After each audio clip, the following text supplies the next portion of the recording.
Well, a very good morning and welcome to Sheffield's English Institute of Sport for what we are certain will be another engaging, exciting, action-packed morning of Olympic-style boxing. It's our third day of 4 here, and you can see on your screens it's the GB Open, the first in a series of 4 World Boxing Cup events. In itself, an event where the boxers are picking up ranking points, working towards crowning a year-long winner. But we're not naive. We know it's an Olympic year, and for the GB fighters and all of the others on show, it's a final tune-up for the penultimate Olympic trial in Italy in 6 weeks' time. It's an Olympic year, so you at home with your feet up, it's a chance for you to get familiar with some boxers that you will see a lot of on your screen at Paris 2024. It's getting close, and we're very excited. Looking ahead to that, I'm Chris Latcham, going to be with you for the next couple of days. And what we have for you is a real treat. You'll see a lot of home nations flags on that screen, and right up first, the first bout of session 5, the opener on day 3, is going to be a bit of a classic for fans of English Olympic-style boxing in the women's flyweight division. Savannah Stubley in the red against Demi Jade Retson in the blue. And that will be an interesting clash of styles, because you've got one boxer who is boxing below her weight and one who is boxing above her weight, because the weight conditions in the Olympics are different to what they normally fight at. We'll explain it all when they come out.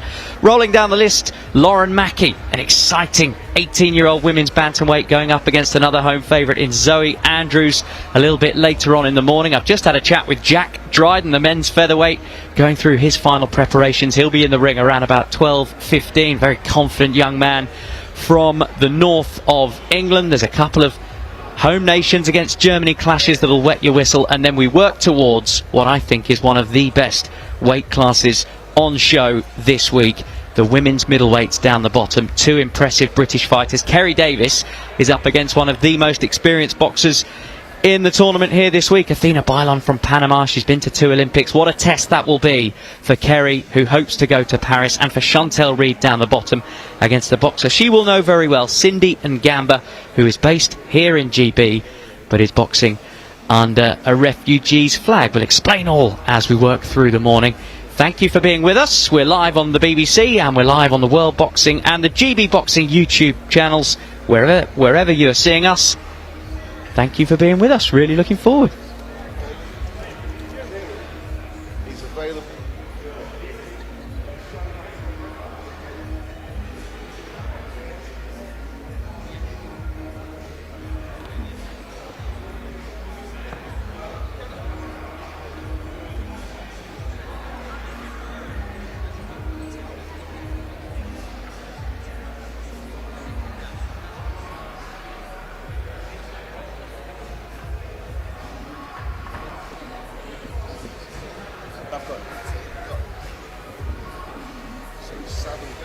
So we're heading towards 11 o'clock. 11 o'clock is the time for the first bout of the morning. Everybody has taken their seats here at the English Institute of Sport. I can see the MC just making his way into the ring. So very soon we will be live. Craig Denholm is our MC. He's walked to the middle of the ring, so I will hand over to Craig. Back with you shortly.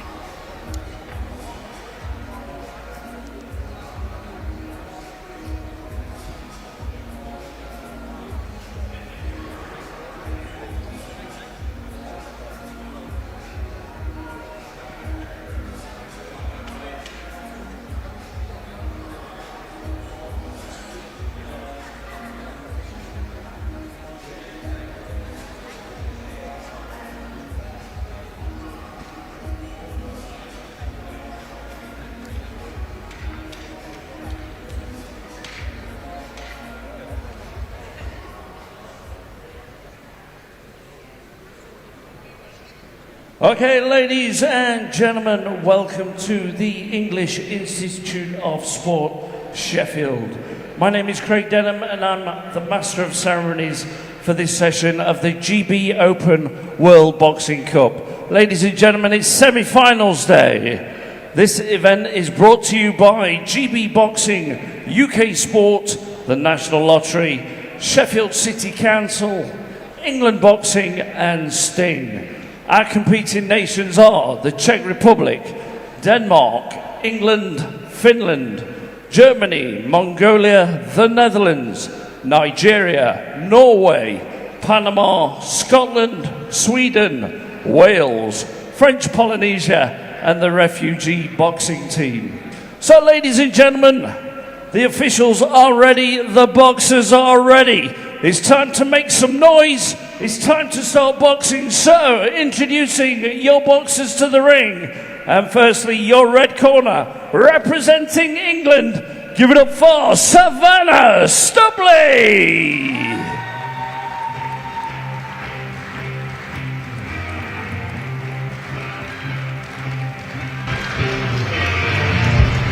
Well, many thanks to Craig Denham, our MC, as Savannah Stubley is the first of the boxers to make their way to the ring for this all-English bout in the women's flyweight division, 50 kg limit. And I'm really pleased to say we've been joined in the commentary box for the first couple of fights by one of England's favourites, Kieran MacDonald, who has his own designs on Paris 2024. Good morning, Kieran.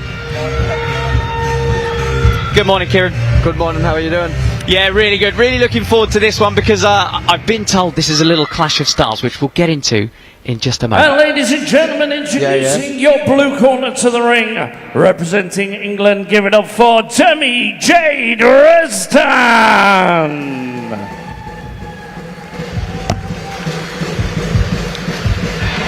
So, Kieran, this is really interesting that you've got Demi Jade Retson in the blue coming to the ring now, who boxed in the Commonwealth Games at minimum weight, 48 kilos, which isn't represented in the Olympic weight disciplines, and her opponent, Savannah Stubley, boxed at 52 kilos in the Commonwealths, and she's having to come down in weight to the Olympic cut-off, which is 50 kgs. How's that going to impact both fighters? Yeah, that's it. It's one of the things with the Olympic weight classes.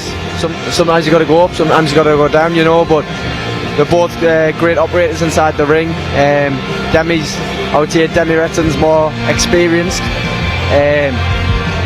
but you know there's a spot for grabs for the qualifying spot, and they both really want it. Yeah, that's what really intrigues me, is how well you guys all seem to get on, but actually we can't escape the massive elephant in the room, is that ultimately you're all competing for the one spot that's available at the Olympics. I mean, that's it. It's sort of business as usual, you know. You've got to just take it as another opponent across the ring. I had the same sort of thing yesterday in my bout. Another fellow JB teammate, you know, but you can be friends after, you know. But the thing with boxing is it's a selfish sport. Certainly is a selfish sport.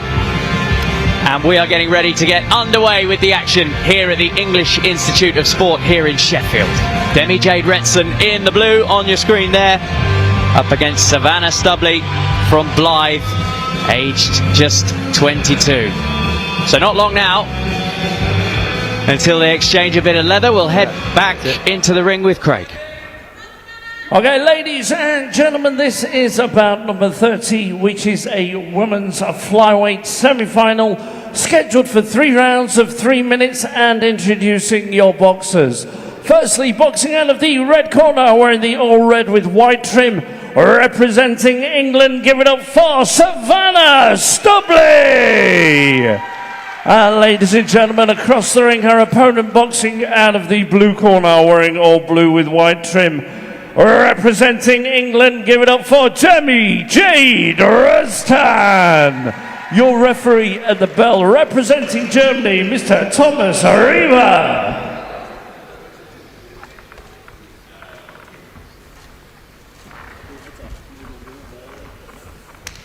So the touch of gloves and a final reminder of their rules and the obligations of the ring from the referee. And we are all set for boxing here on day 3 of the GB Open of the World Boxing Cup. Savannah Stubley in the red and Demi Jade Retson, the slightly smaller fighter but more experienced, in the blue. And they've gone off at quite a quick pace early doors here, Kieran. Oh, and Demi just trying to show that she might be smaller in terms of height and weight, but she's not going to be pushed around. No, that's it. Like you say, it's going to be a perfect clash of styles. Demi is quite an aggressive fighter, where Savannah likes to control from the backside of the ring, but like you say, you can't take too many steps back. You've got to try and impress them judges. And so you can see Stubley in the red is leading off with the left hand. That's the orthodox boxing style. Her opponent, Retson, in the blue, as they come in on the clinch and still exchanging punches, and the referee just allowing them to go. A little bit untidy in there.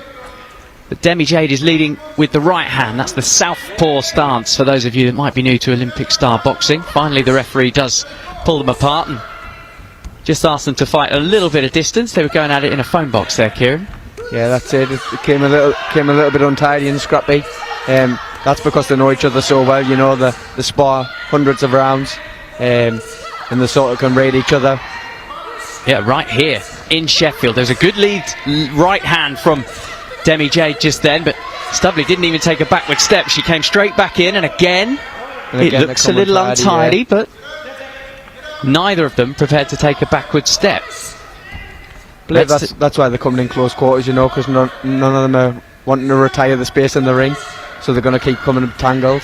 If you've got a southpaw against an orthodox, that they're leading with opposite feet, therefore they clash. Great left uppercut there from Savannah Stubley. Is that part of the reason why you don't want to allow the distance, because the feet can tangle? Yeah, that's it. If you stay in close quarters, you know there's going to be a lot of tangling. You would like to see them keep the boxing nice and clean and keep out the clinches. It hasn't been the cleanest as we head into the final minute of this opening round, but there has been some good shots, like that one from the backhand from Stubley in the red, and another one came through as well, the right hand, and Demi caught her with the jab going in as well. Tough round to score for the 5 judges around the ring here, Kieran. Yeah, that's it. It's what do you favour, you know. Demi's trying to push the pace, but Savannah's come back with a fast counter punching. So 5 judges dotted around the ring, and now it is Demi Jade who has taken the centre of the ring and trying to force Savannah back, but she's trying to come in at range and pick 1 or 2 and then duck out, and looked like she got the slight better of the exchange there in the red, Savannah Stubley. But still, it's Demi Jade who's dominating the centre of the ring. That might catch the eye of the judges as we head towards the end of the first round here in Sheffield. That's the 10-second clapper. Referee is not wanting to get involved and break up the boxing, giving them a good chance to have a fair fight. I believe that was a really close round, you know. Depends what the judges are going to favour. You've got Demi controlling the bout.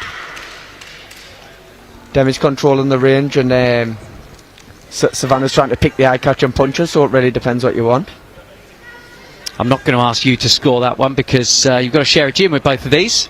Wouldn't be fair? No, it wouldn't be fair at all. That was a great round of boxing. Yeah, great round of boxing, and we are underway here. And we can see the scorecards up. There we go. We keep the scorecards up a little bit longer next time, please. Okay.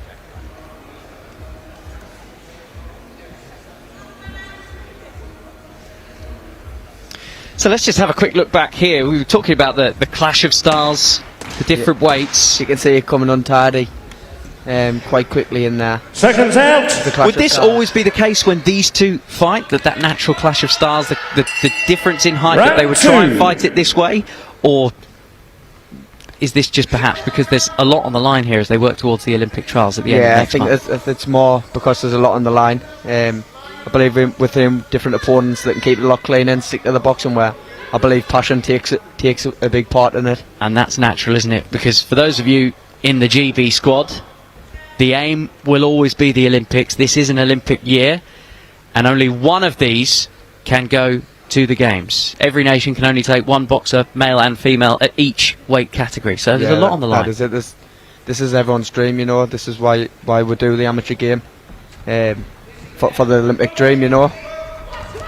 Straight back at it from Savannah then. Straight back at it, running to the centre of the ring like a Rocky film, both of them, and both landing good clean shots. Demi with a left and a right, and Savannah Stubley coming straight back with one right down the pipe. Good fight. That's a great backhand from Demi in the blue.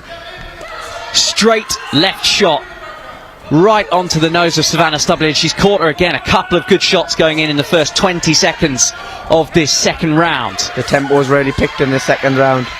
It certainly has, and we talked about how much is on the line, and there's not much time to prove your point in these three-minute rounds that they have to showcase to the judges what they've got. Another clinch that the referee allows them to continue with. But it's Demi in the blue who has come out the stronger in this second round. Good work from Savannah Stubley with the jab, just sort of grazing the head guard of Demi, but then the backhand came through and caught clean. Yeah, Demi's picked the pace up this round. A lot of head movement. I wonder if she's had a few words from the corner, because there's another great backhand from Demi. Well, it seems like the message has come from the corner. Just box. Don't make it a fight. Box. Yeah, there's been times where it's been a lot cleaner. Demi's starting to use her feet in and out a little bit more. Yeah, using her feet, getting in range, and able to launch the right jab and the left backhand.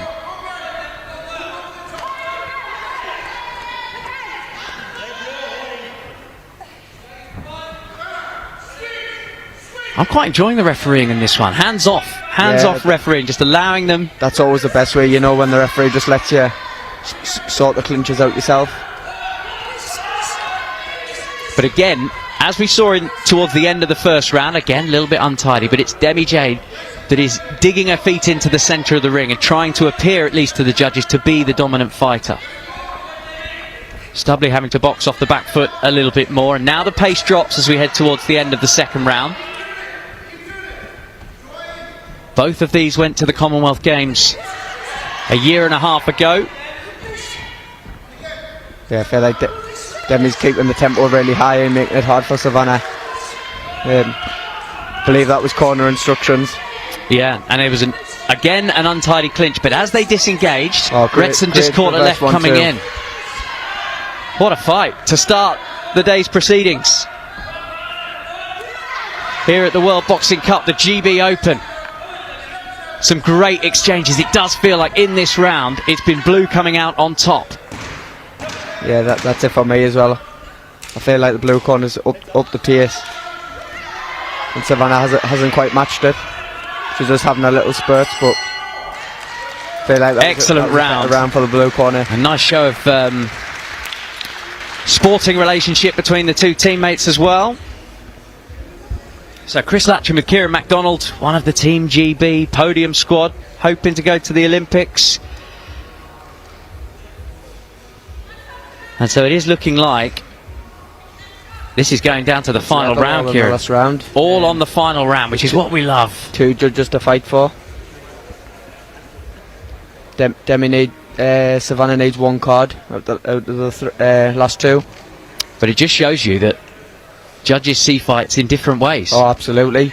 I mean, from every side of the ring, you know, you see a different view of the bout, so it's why it's really hard and under scrutiny with the judging, but it's a really, really hard job, you know. Everyone sees a different angle of the bout, and sometimes you see a shot land, but on the reverse side of the ring you wouldn't see that shot landing.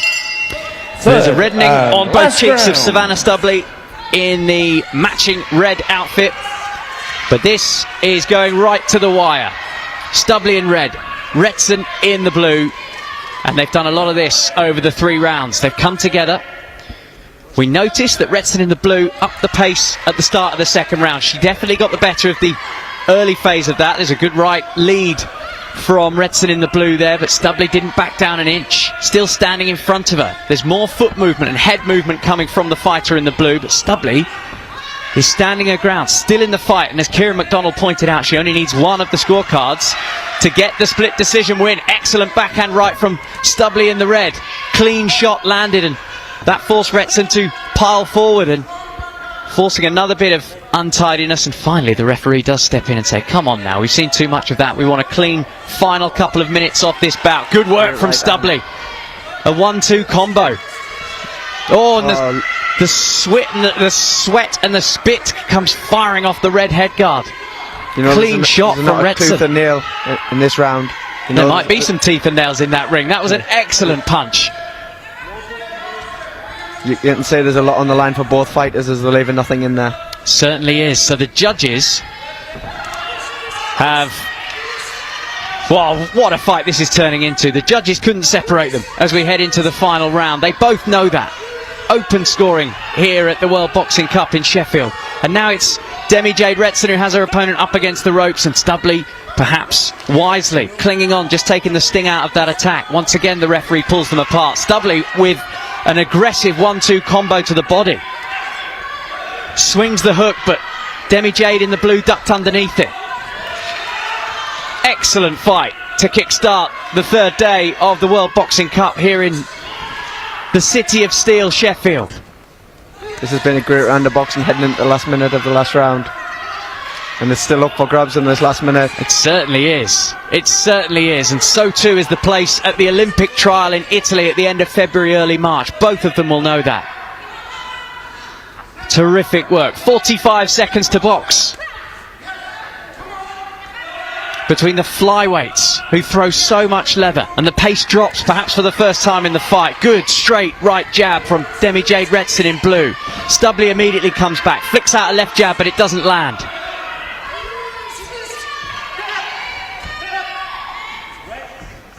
And another warning from the referee for use of the head from Stubley in the red corner.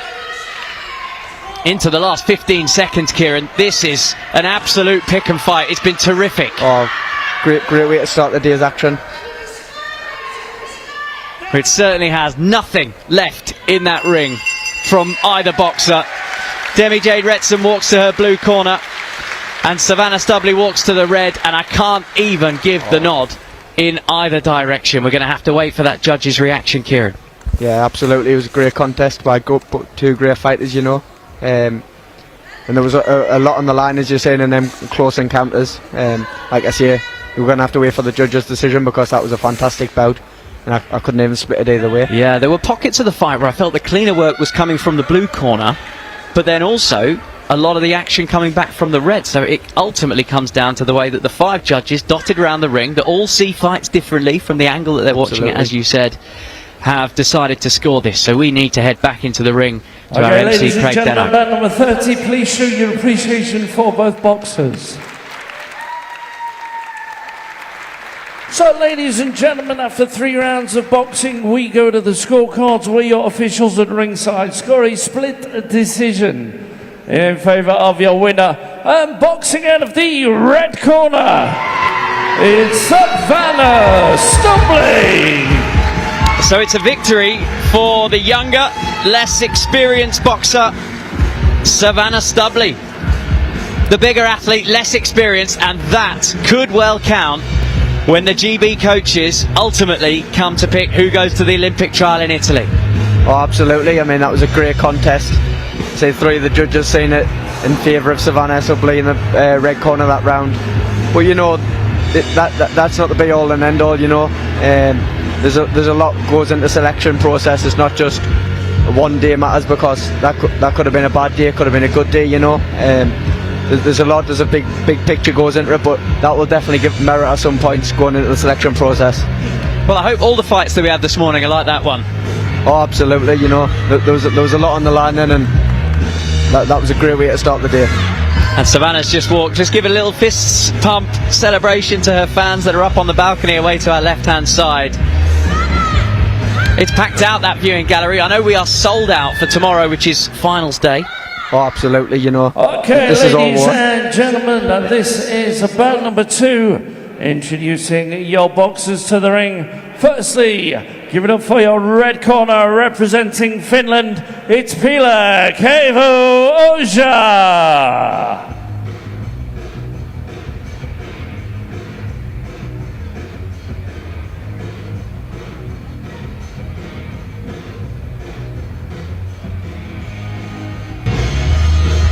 So Pila Keivo-Oja, a southpaw boxer from Finland, just 21 years old. She had a really good fight against the Panamanian last night. Came through that one.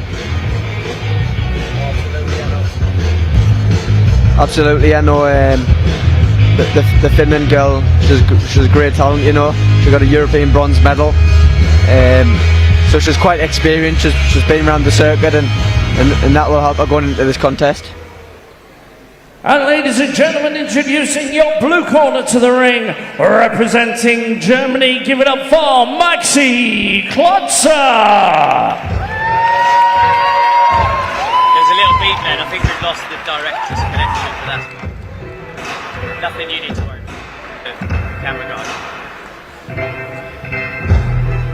Well, Maxi Klotzer upset home favourites by beating England's Ivy Jane Smith in the opening bout on Wednesday evening last night.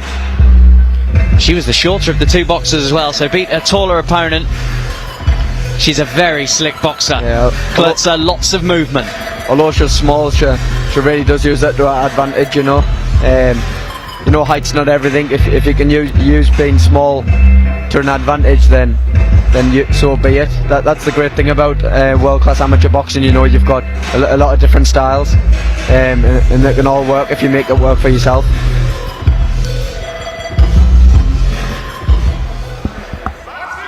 Okay, ladies and gentlemen, this is bout number 2, which is a women's flyweight semi-final scheduled for 3 rounds of 3 minutes. Introducing your boxers. Firstly, boxing out of the red corner in the all red with white trim, and representing Finland, give it up for Pila Keivo-Oja. And across the ring, her opponent, boxing out of the blue corner wearing the all blue with white trim, representing Germany, give it up for Maxi Klutzer.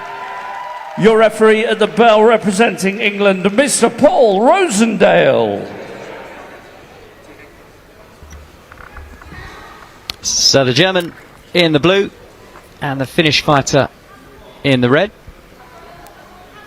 You can see straight away as the fighters coming to the centre of the ring that the big height advantage that the red corner has. Yeah, so height advantage, but as we've already said, Klutzer has such terrific movement, getting her in and out of range against the taller Ivy Jane Smith in her opening bout.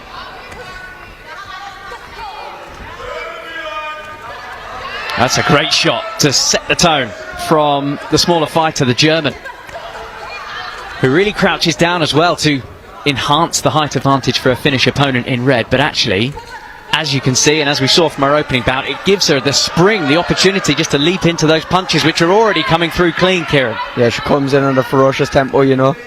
She stands off, and then when she makes her move, she goes with punches in clusters, you know. It's never just a single shot. Yeah, the Germans are here in great numbers.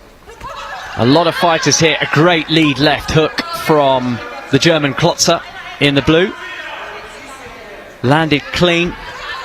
And 2 shots got through there in a flurry of 4 punches from the German in blue, who really showcased her skills yesterday and looks like she's picking up where she left off against the Finn in red, Pila Keivo-Oja, who landed a shot of her own there. It's not all one-way traffic.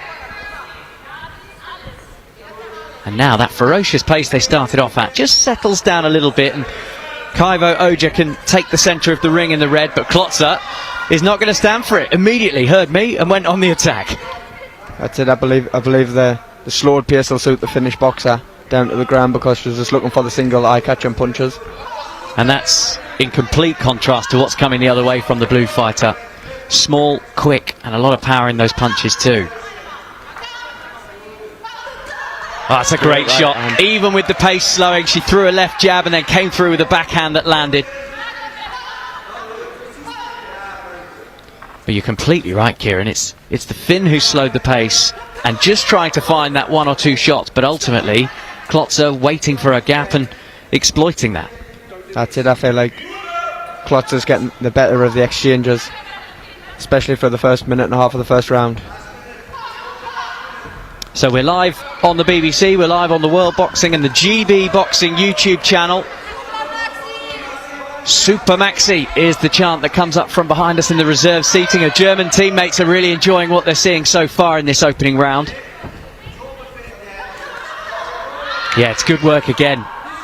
Springing forward off that back foot and always coming in and seemingly coming away having landed a couple of shots. She's really boxing clever here, Klutzer. She's sort of slowing the pace down and then bursting. I believe that the Finland girls sort of switching off a little bit, and that's when Klutzer's having more of a success. And she has had success in this first round, and she's going to end the first round with more success. Couple of shots getting through there from the boxer in blue, who went for the fist pump, didn't get it from her Finnish opponent, who was already halfway back to her corner. Well, that will be the corner that is the happier, Kieran, no doubt about that. Absolutely. We'll wait for the scorecards coming through and we'll see what the judges have scored it. Well, it's a split, a 4-1 split. 4-1 in favour of the blue. 4 of the judges yeah. going in favour of the German in blue, and the English judge going to the red corner. Yeah, I believe that was a fair assumption, you know. The blue corner was landing the more flurries, but the red corner was sort of slowing the pace down and picking the occasional eye catcher. So here we go, we can see some of the best of the action from the first round, Kieran. This is what we were talking about. Klotzer, even though she's shorter, she's able to fight at distance because she possesses that high-speed burst into action. And for my money, landing the better of the blows. Here we go, round 2 then. Go back to this version, the World Boxing Cup in Cologne. Klotzer's native Cologne. She took the gold at that event in November. She'll be looking to double down here in Sheffield. And the Germans behind us really enjoying what they're seeing. But the Finn in the red looks like she's had a bit of a talking to from her corner as well. Yeah, she's came out and tried to up the pace straight away. The changing the tempo all about to try and make it difficult for Klotzer. So the Finn is a southpaw again, leading with the right hand, which can lead to a tangle of the feet. It's been a lot cleaner of a fight than the opener that we saw between the 2 English boxers. Great run 2 down the pipe.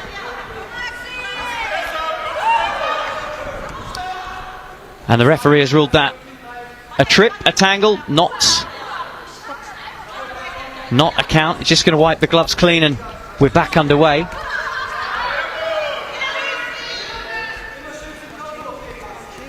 And this is now following what we saw in that first bout, and the referee is allowing them in that clinch just to untangle themselves.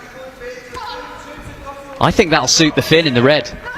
If she can get into a more untidy fight, not allow Klotzer the space.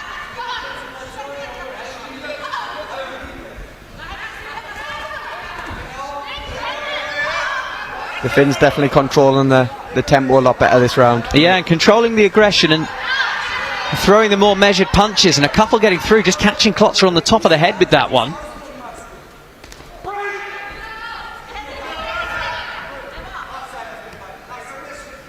The story arc of these 3-round fights is so interesting to me, Kieran, because it's never over. It never is over. No, that's it. You could be 2 rounds down and still pull out a big last round and win the fight. So like I say, you've got to fight the final bell. Klotzer's just slowed her own pace, perhaps slowed by the Finn. Great exchange in the middle, and that's an excellent right hand from the German in the blue. But now Kaivo Oja in the red has backed her opponent up, and Klotzer immediately again pounces back in. She wants that portion of the centre ring. Backed away from it. The punches aren't as clean this round from the blue corner. Becomes untidy when the feet tangle, you know. Southpaw and orthodox and them lead legs tangle. Into the last 30 seconds of this second round. The blue won the first round with a 4-1 split on the judges. Oh, great left hand. She's winging in big left hands, isn't she? And catching her opponent as well. Into the last 10 seconds. Be interesting to see how the judges have scored this one. Much more difficult to score this round than the first. And the Finn just landing a left on the bell. Will that influence the judges' scoring at all? Kieran? That was a great round of boxing. I believe that was a better round of boxing from the Finnish boxer. Just waiting for the judges' cards to see how they've scored it. So we'll bring up the judges' scoring in just a second. That's a look at both boxers in the corner. Well, it's a 3-2 split. If you look at the total scores on the right-hand side, the blue is up in 3, but down in a couple, but considerably up on the Welsh judges. 3 points up on the Welsh judges' scorecard. That's it. I mean, the Finland boxer's going to have a big last round here to try and turn the fortunes of the bout. They seem to be favouring the German boxer in both them rounds. What would be the message from a corner in that stage where you don't just need to win the round now, you need to really win this round? Yeah, it's sort of come out with a high tempo, you know. You can't let the bout slow down now, because the German boxer's done enough now, so she'll try and slow the bout down, ready so she can go again tomorrow. And that must be tough for you boxers. I know you were due to fight today, but you've been given a walkover. Your opponent is injured as withdrawn. Is that a good thing, having a day off, or would you rather fight every day? My men would rather fight because I'm preparing for the Olympic qualifiers. You know, we're just fighting each day on the spin. So it's about a bit of sweet. You know, I made the weight perfect away in this morning, and my opponent withdrawn. But it's one of them things. It's boxing, and if he's injured, health comes first. You know. Yeah, of course. We've got a break at 2 o'clock, Kieran. Me and you, we'll go and have a spar afterwards. Absolutely not. Absolutely not. I'm bigger than you, but I'm still completely scared. Okay, final round. Klotzer in the blue against Kaivo Oja of Finland in the red, who needs a big final round here. A big final 2 minutes if she is to snatch the judge's decision. And Klotzer is boxing at distance, perhaps knowing she's ahead, knowing that all she needs to do is stay out of trouble. But as we've already explained, you can't take your foot off the gas in this Olympic style boxing. It's a 100-metre sprint. It's short, but at no stage is the fight over until that final bell. And Klotzer is up on the majority of the judges if she was heading for a split. But Kaivo Oja in the red knows that if she can catch the best of this final minute and a half, then it's still up for grabs. And there, on the back pedal, she caught a left and a right, the red boxer. That's it. She read the rush really well there. This is what the tempo that the Finland girl likes. She can sort of read what's gonna go on in front of her. Yeah, I mean, round one, the Germans behind us were very loud. I would say they're a little less confident that the result will go their way as we head towards the final knockings. Minute 15 left, and Kaivo Oja is just trying to impose herself on her smaller opponent in the blue. Minute left. Klotzer in blue jumps in with the leaping backhand right. Didn't land clean. Kaivo Oja did well in red just to roll the attack. Send Klotzer on away. That's a great straight jab from the red boxer.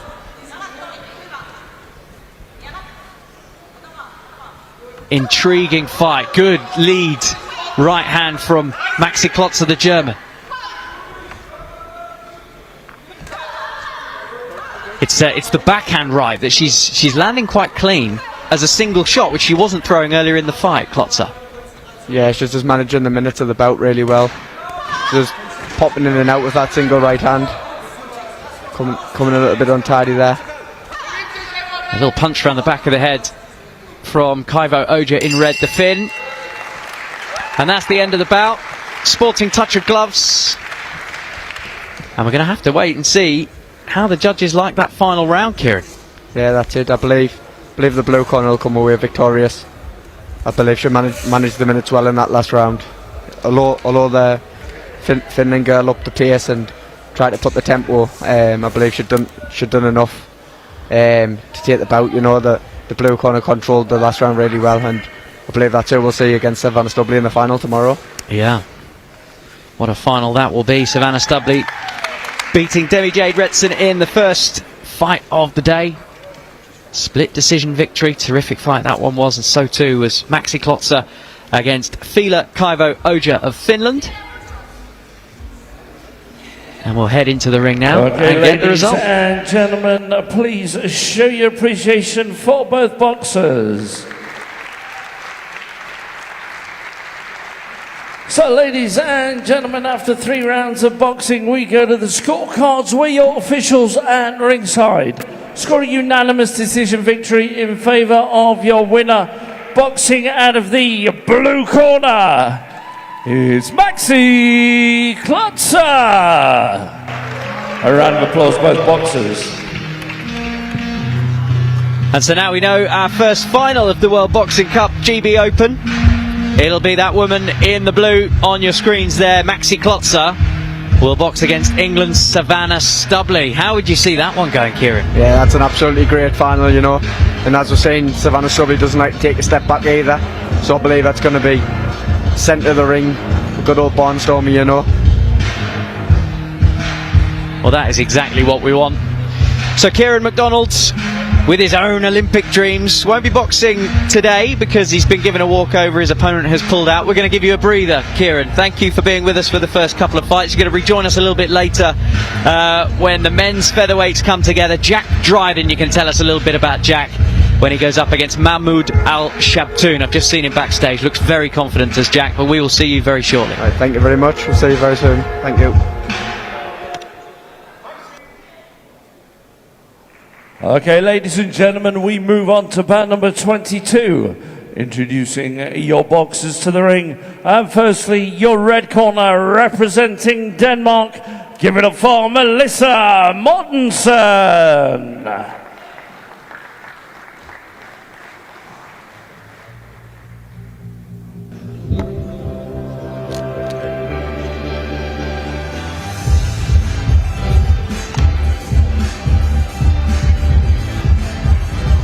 So Denmark's Melissa Mortensen is first to the ring in the red corner. Actually lost her opener in the women's bantamweight division.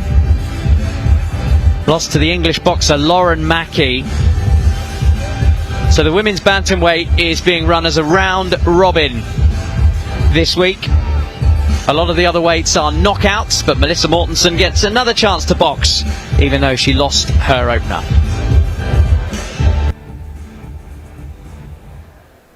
And ladies and gentlemen, introducing your blue corner representing Sweden. Give it up for Zira Millie.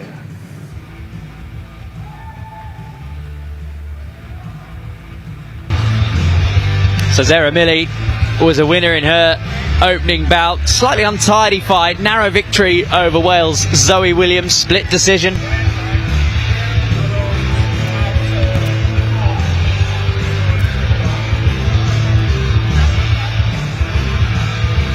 But an untidy fight or not, she got the W. And that is what it's all about. All of these boxers with their eyes on Paris 2024 this summer. And this is such a fine opportunity to tune up the attack, tune up the defence, test yourself against some of the best boxers on the planet.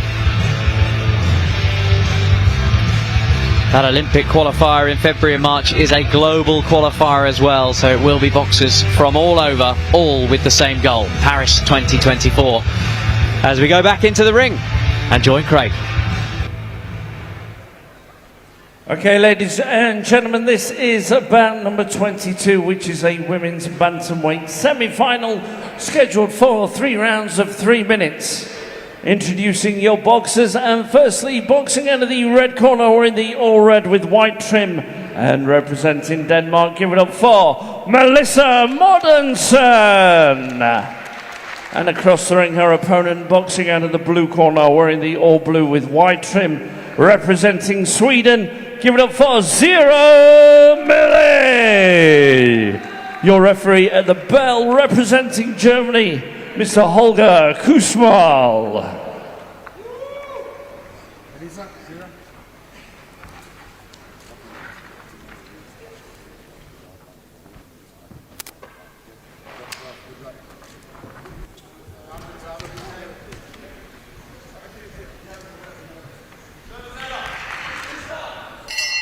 Okay, so third fight of the morning is underway. Zira Millie in the blue, representing Sweden, and Denmark have Melissa Mortensen in the red, almost wearing their national colours in the ring. Mortensen, off the back of that defeat to Lauren Mackey, will feel like she has a point to prove, but the Swedish number one has already set up camp in the centre of the ring and is going on the offensive and throwing some aggressive left-right combos. The right backhand caused Zoe Williams some problems in that first bout of hers, Zira Millie. And one thing that kept happening in that bout was her hair was coming out of her headguard, and the referee was stopping the bout and asking it for it to be tied up, and I wonder if this is going to be the case again. Yeah.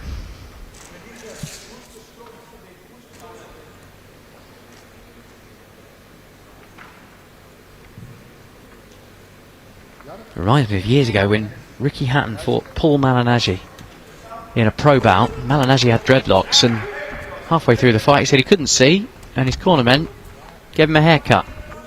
Don't think that's going to happen here, but again, after the hair's been tucked into the headguard, Zira Millie is immediately on the offensive in the blue Sweden jersey, pushing Mortensen back up against the ropes and just trying to impose herself, trying to show that she's the better boxer, the stronger fighter. That's an excellent lead left from Millie in the blue. Mortensen just moving left and right, lateral movement, trying to find an angle that she can land a punch, but Millie seems very comfortable in there at the moment, the Swedish number one, national champion.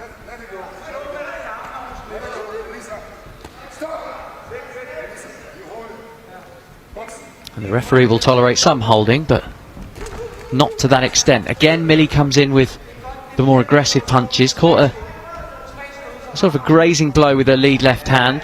That was nice from Mortensen. Backhand right as she backpedaled away. And catching on a left uppercut as she disentangled from Zara Millie in the blue.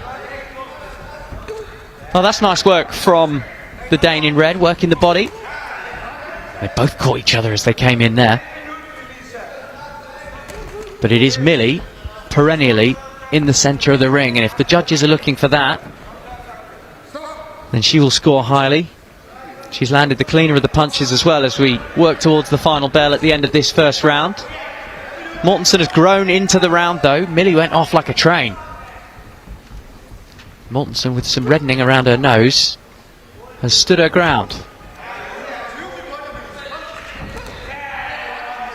Action right up to the bell.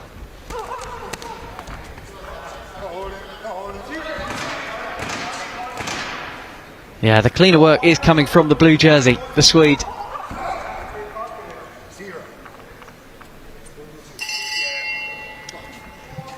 A little warning from the referee not to lead in with the shoulder, Millie, when she's pouncing in trying to land that backhand right. I suppose that's a byproduct of that. Good round from the Swede in blue. We'll wait to see what the judges have scored that.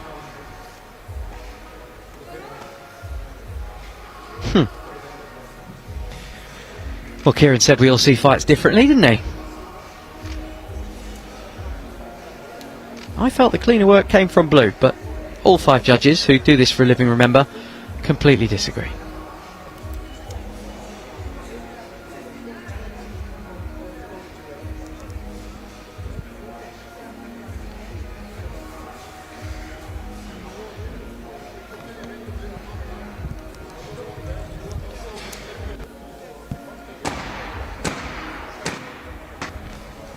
Seconds out.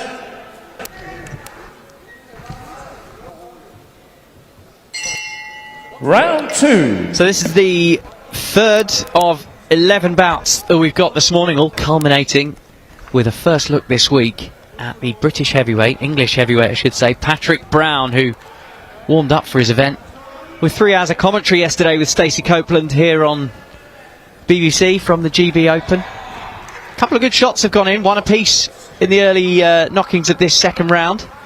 Now Millie once again is just trying to show that she is the stronger of the two, but Mortensen is not backing off at all. Centre of the ring, Mortensen, who took the round on all 5 of the judges' scorecards in that opener. Millie will know she's got a lot to do. That's a nice lead left from Mortensen as she backed away. Millie's coming in with the more powerful punches. Mortensen ducked under that little flurry. That's the second time that Millie has been spoken to about her conduct. The first was leading with a shoulder. Great clean punches from Mortensen in red. Couple of them rocking the head back of the Swede. This is turning into a terrific contest. And Millie is throwing these aggressive punches, catching her on the way in as well. Catching Mortensen, but actually the Dane has done well at backpedaling, just getting out of range, ducking underneath them. There again. And now she throws in a right-left hook combination. I think it was blocked by the shoulder roll of Zara Millie in the blue.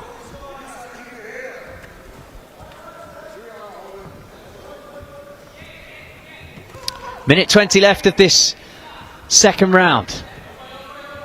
Millie again trying to force her opponent back, but she's boxing well off the back foot in this second round is Mortensen, the Dane. Nice straight jab. And now she's coming in with flurries of 3 and 4 punches, and catching Millie and just knocking her off her stride a little bit. And Mortensen is taking the centre of the ring, but as she did, she caught a bit of leather. A left-right combination, forced backwards.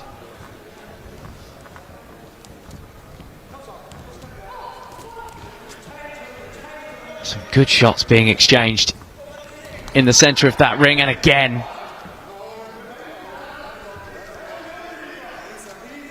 So the judges have their work cut out again. Blinking heavily is Zara Millie in the blue. I think she's caught one to the nose there. Just trying to work the water clear from her eyeballs. Pushing her opponent back to the ropes, trying to land one as they come unstuck. Didn't quite get through. Last 10 seconds of the round. And Mortensen is up on her toes and dancing now. She looks so confident at the end of this second round.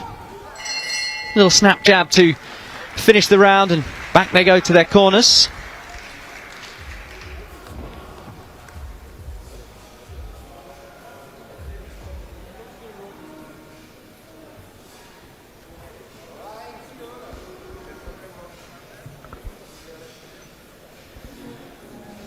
Well, the judges have the red corner up on all 5 cards. And up by 3 points, the Welsh judge, scoring a 10-8 round in that second round. I did think that Mortensen was much better in the second, but I went the other way in the first. The other way to all of those judges, but ultimately, what I think counts for nothing. Zara Millie has it all to do as we head into this final round of their second bouts in the round robin in the women's bantamweight division. A lot of the other weights are knockouts. This is a round robin. So we'll see them again. Mortensen lost her opener to England's Lauren Mackey. Third and last round. She's actually boxed one fight as a professional, Melissa Mortensen, and I wonder if, you know, that's going to stand her in good stead. She's shown her pedigree in this Olympic style boxing, what you used to call amateur boxing. But now she's using her experience and just dancing out of trouble. She'll be well aware what's on those scorecards. And Millie can't afford to hang around. She needs to press the pedal in this final round. Footwork is excellent from the Dane in red.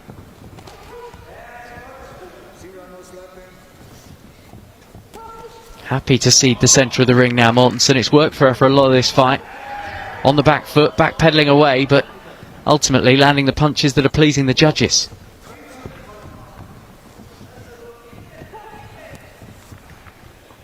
And Millie just trying to find an angle. She was landing clean shots in the first round. Came off well second best in the second. And now here we are. Third and final round. Mortensen's face reddening, but ultimately she is well ahead on the judges' scorecards.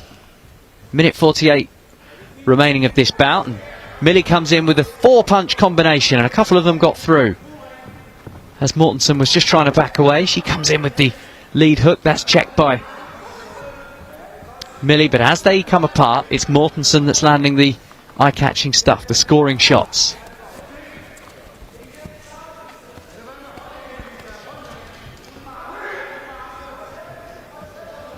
Well, Mortensen picked up a silver medal in the Cologne Open.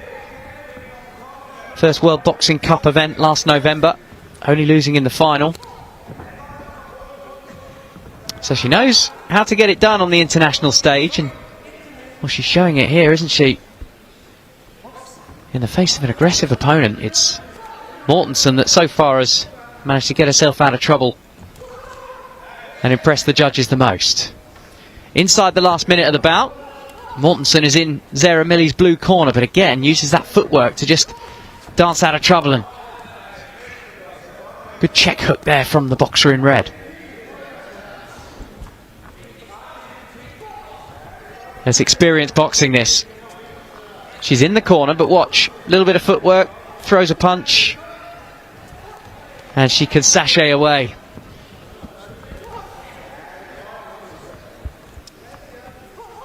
Yeah, she's seeing the punches coming now, Mortensen. She's grown into this bout really well. Into the last 10 seconds.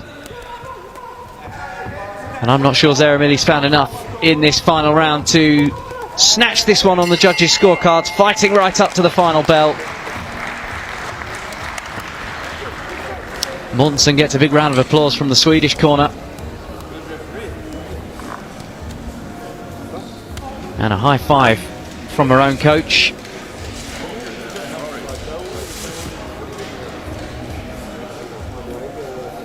Is it whetting your appetite for Paris? Certainly whetting mine.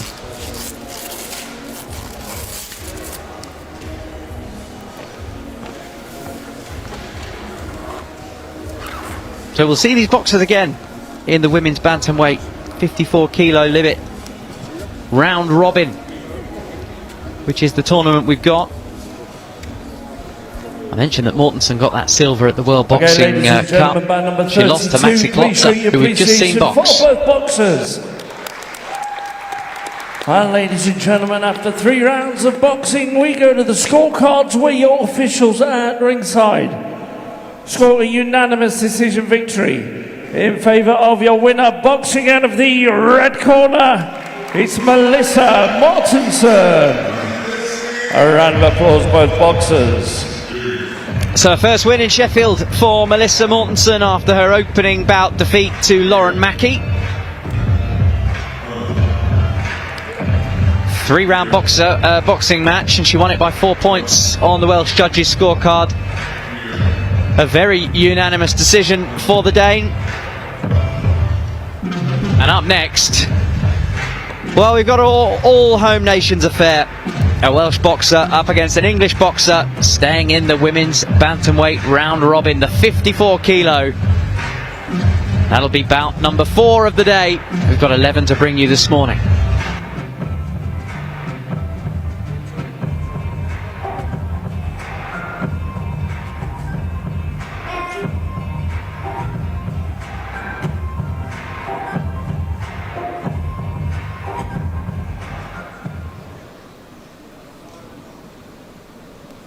Okay, ladies and gentlemen, this is bout number 33, introducing your boxers to the ring.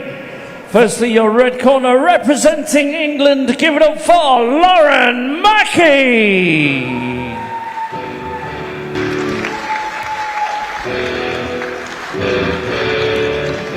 Well, what a terrific talent this young woman is. Lauren Mackey from Northampton, still a teenager, and showcased her skills against Melissa Mortensen in her opener. And we've just seen Melissa Mortensen put on a pretty convincing show, and Lauren Mackey beat her in the first. She is an exciting fighter. She lands a lot of punches, but she's also quite happy, Lauren Mackey, to ship a few coming in. Happy to catch one, to land 2. I think we're going to see a lot of this young woman over the next few years. And ladies and gentlemen, introducing your blue corner, representing Wales, give it up for Zoe Andrews.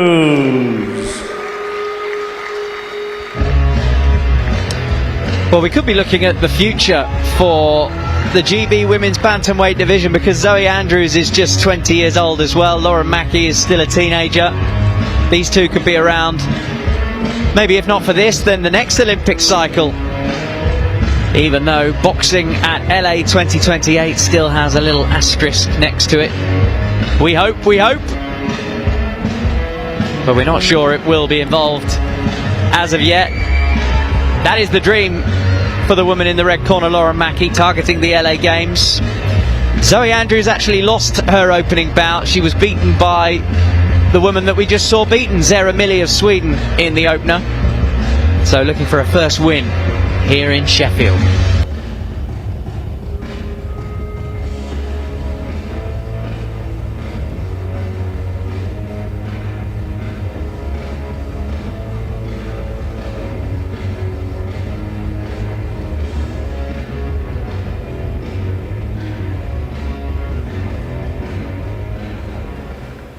Okay, ladies and gentlemen, this is bout number 33, which is a women's bantamweight semi-final, scheduled for 3 rounds of 3 minutes, and introducing your boxers.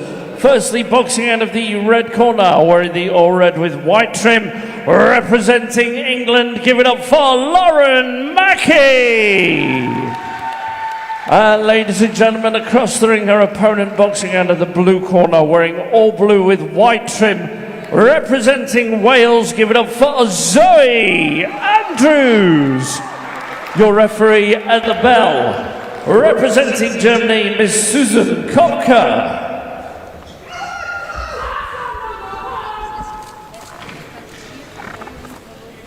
Big cheers from the viewing gallery here when both boxers were introduced. I think there's quite a strong Welsh contingent in. So Zoe Andrews of Wales in blue, Lauren Mackey of England in red. And they've started off at a fairly frightening pace. Oh, it's a great uppercut on the inside from Andrews in the blue. Both of them landing good scoring shots early doors there. Mackey with the check hook, the right hand in the red. Well, this is going to be quick pace throughout in the women's bantamweight division. Two highly skilled boxers on the radar, with Team GB representing their home nations at the moment. And that's great work from Mackey. She landed two shots, ducked under a punch coming in, and then landed one as she backed away. Referee orders them apart. Great start to this all home nations bout here at the English Institute of Sport in Sheffield, home of GB boxing. Oh, lovely straight jab from Mackey, straight down the pipe, and another hook. And Zoe Andrews is getting caught here but not backing down at all.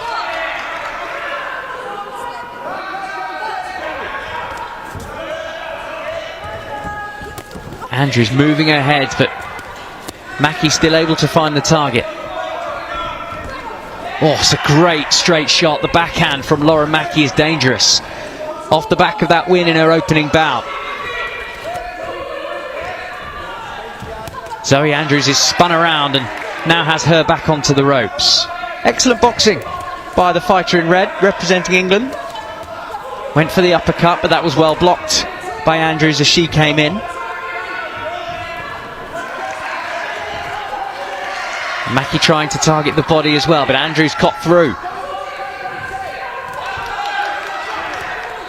Well, this is great work from both fighters. Mackey able to box off the back foot as well as being the front foot aggressor. She gets through with a lead left hook there. Andrews with a single straight shot off the backhand. Good punch from the woman in blue. And now Mackey's looking to try and open up. She's swinging overhand rights and backhand straight rights that are really testing her opponent in the blue.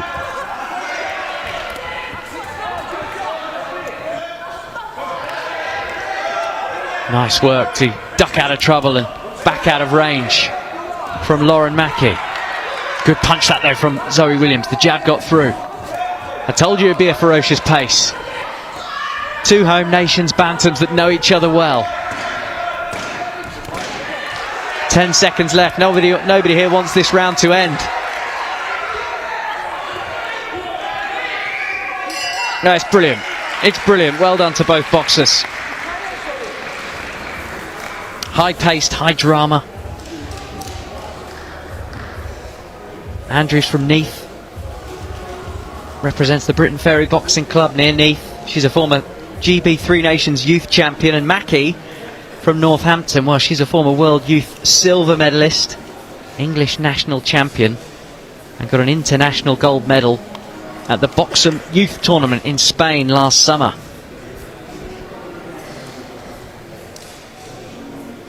And all of the judges going down the red line, giving that opening round to Lauren Mackey. And I have to say, even though I got my scoring completely wrong in the first round of the last bout, I completely agree with them on this one. Terrific start from both boxers. Lauren Mackey coming out on top in the opening 3 minutes.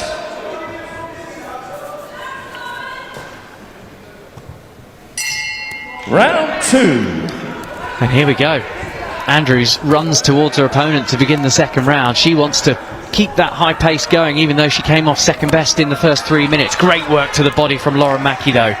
high skills on show. Another excellent right hand to the body from Lauren Mackey, who then backs away and gets out of range. Swings that left hook, just ducked under by Andrews in the blue, I should say. And that's good work as well, just to get out of trouble. Mackey was looking to pour it on. Andrews in blue had a little bit too much nous just to get away, and now she's trying to come forward with the left-right combo. Mackey never seems to throw a single shot. There you go, there's a combination of 4 punches and the body shot got through. The crowd are really into this one, really enjoying it. I mentioned the Welsh contingent was, well, pretty packed away to my left-hand side. Lots of noise in this arena. That's a good shot as well from their fighter in the blue. Oh, but that's perhaps the best of the fight so far from Mackey. As Andrews was coming in, she caught her with a straight backhand right. Really good shot. As we head to the mid part of round 2 here in Sheffield, Mackey again throwing 3 punch combinations and then ducking, getting out of dodge. 3, 4 punch combinations from Mackey. It's really expert stuff, this, from the teenager. That's the uppercut. There is the first time she's thrown a single punch in a little while. 1-2 punch combos again. Light on her feet. That's a good shot though from Andrews in the blue. She's still in this contest, even though Mackey is throwing great punches from all sorts of angles. Use the jab, comes the cry away to my left-hand side. The jab opened up Mackey there, and she was able to land a shot to the body. Andrews in the blue, but Mackey is just ducking away. Lots of head movement. Footwork is terrific as well.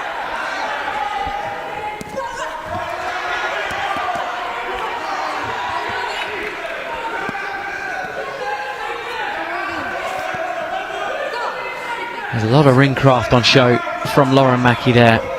Wisdom that belie her years. She got in a bit of trouble and just locked her opponent up. Take the sting out of it. Great shot. The body shot and then the left hook, both getting through. An uppercut there as well. But a power shot came the other way from the Welsh boxer in the blue jersey. Into the last 10 seconds, and again, I said it in the last round, nobody wants this round to end. Great boxing. Terrific stuff.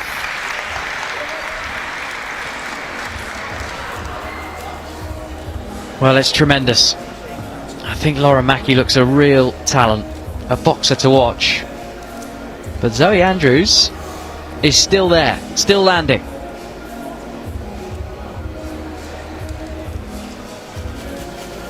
So Mackey taking both rounds on all 5 judges' scorecards.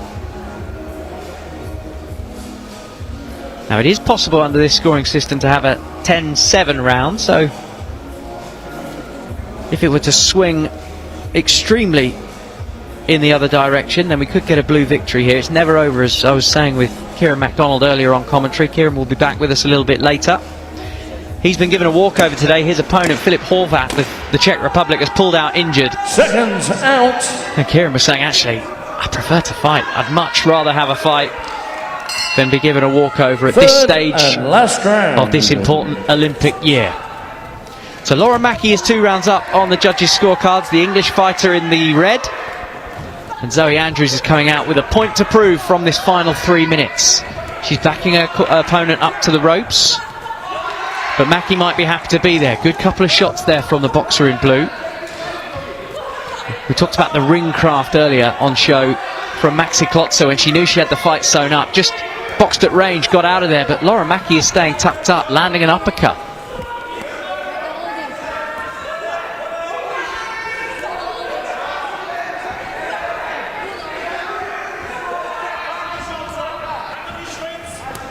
Andrews continues prowling forward and throws a couple of shots. Mackey ducked away from the second one and then comes back with a 2-punch combo of her own. Nothing landing clean though. It all looks good from Lauren Mackey, but a lot of those punches she's thrown in this 3rd round have landed on the fleshy part of Zoe Andrews' gloves. Couple of good shots coming through there from both fighters, though. The pace has dropped a bit, but you'd expect that. They were so ferocious in the first 2 rounds. Oh, great shot on the defensive from Mackie. She ducked to the right and landed with her left hand. But Williams gets through with an uppercut. The boxer in blue. She'll know the position on the scorecard, but she's here still trying to send a message in Sheffield. The home of GB boxing, remember.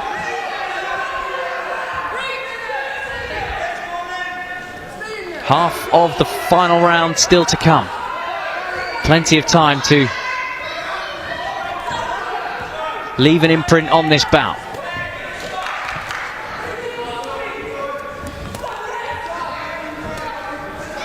And Mackie still using her footwork to get herself out of range, out of trouble. But now you can see Mackie is just throwing the single shots, just giving herself a breather before she came back in with a 1-2 combo. The cheers went up when that right hand went in from Mackie, but again it didn't land clean. That shot did from Zoe Andrews though. A little rising uppercut with the right hand.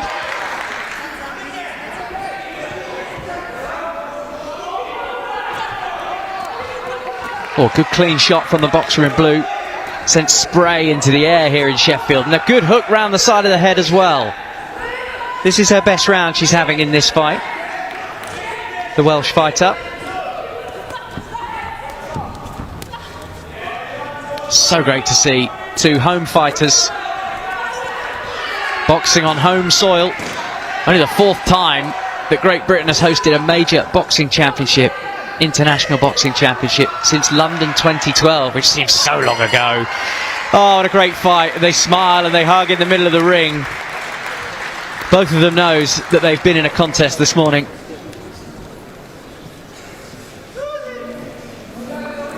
Oh, that was a real thrill being here at ringside for that one. Lauren Mackie was comfortably ahead going into that final round. I'd be interested to see what the judges have scored that final one. Because for me that was Zoe Andrews' best round of the fight, having come out second best in the first 2. Not here for sentimentality, but her corner will hope that the judges at least give her a nod for her showing in that final 3 minutes. We will see. Okay, ladies and gentlemen, bout number 33, please show your appreciation for both boxers. So, ladies and gentlemen, after 3 rounds of boxing, we go to the scorecards where your officials at ringside score a unanimous decision victory in favour of your winner. Boxing out of the red corner, it's Lauren Mackie. A round of applause, both boxers. Well, what an excellent contest that was, and what a brilliant fighter she looks like. One for the future, Lauren Mackie, still a teenager and able to produce bouts like that. Kieran MacDonald has come back in with us and will be with us for the first of our GB men that we're going to see. Representing England today, Jack Dryden is up next. I'm going to ask your opinion on Lauren Mackie, but before we do that, we're going to go back into the ring to our MC, Craig Denham, just to get us underway for bout number 5 of the morning.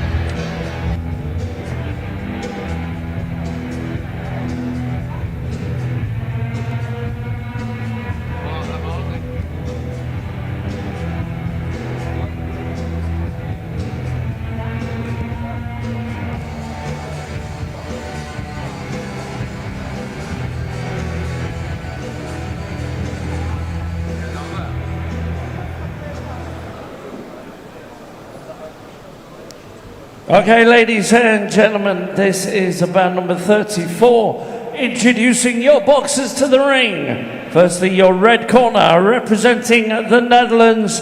Give it up for Mahmoud Al Shamtown.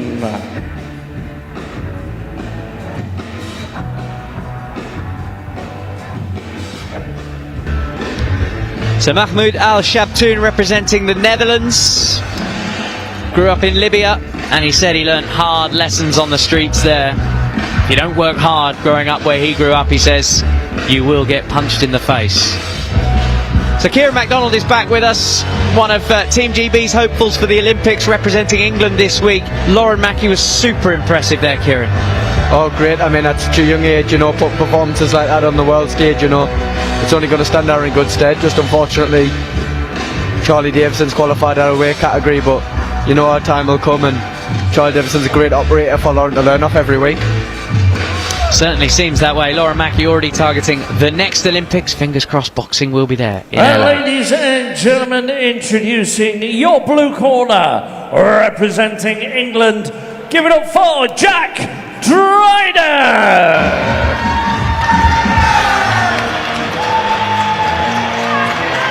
Well, it seems like Jack Dryden's fans have certainly travelled for this one from the northeast. You must know him well. You've been training with Jack. Looks a good fighter. And when I see the videos that he posts of his shadow boxing on Instagram, he looks like he's skating on ice. His foot movement is brilliant. Oh yeah, he manoeuvres around the ring really well. He's a great talent, Jack is. He came up from a young age and sort of just burst onto the scene, and that's no reason why he shouldn't have. You know, he's got some great skills, and you're watching the bout. He moves really well from the waist. I spar with him every week, and the amount he's came on in such a short space of time is unbelievable.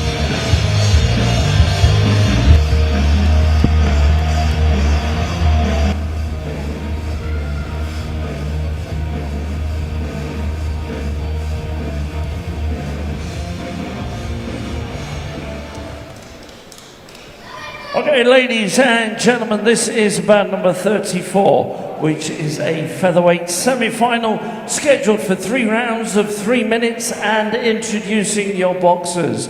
Firstly, boxing out of the red corner, wearing the all red, and representing the Netherlands, give it up for Mahmoud Al Shabtoon.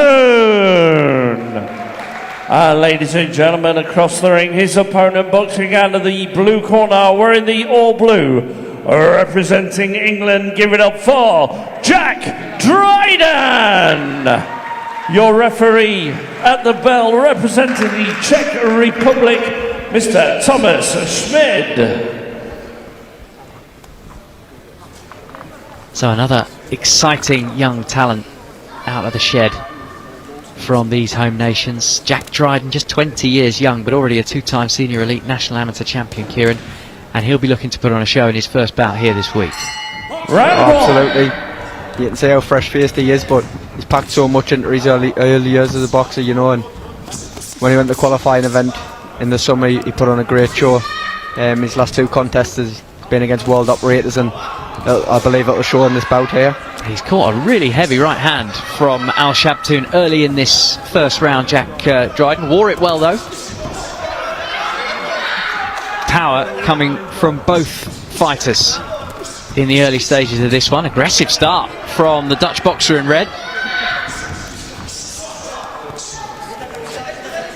He says he likes to box on the back foot and explode into it. He's certainly got explosive forward movement, but Dryden matching him so far. 45 seconds in. Really loading up in the early exchanges, Al Shabtoon.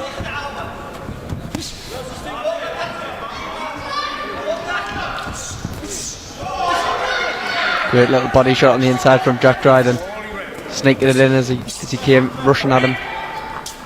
So he's taken chance to have a look at 2 or 3 of the Dutch fighters rushing in.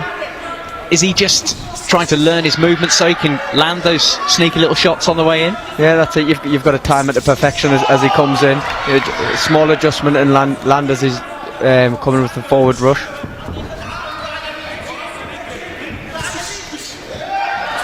Oh, that's a nice little uppercut from Dryden just as the Dutchman was coming in. Controlling the ring really well, Jack Dryden. That's great right hand. Now Shabtoon is having to move laterally left and right to try and find an opening. 1-2. I feel like Jack's really starting to warm into this now.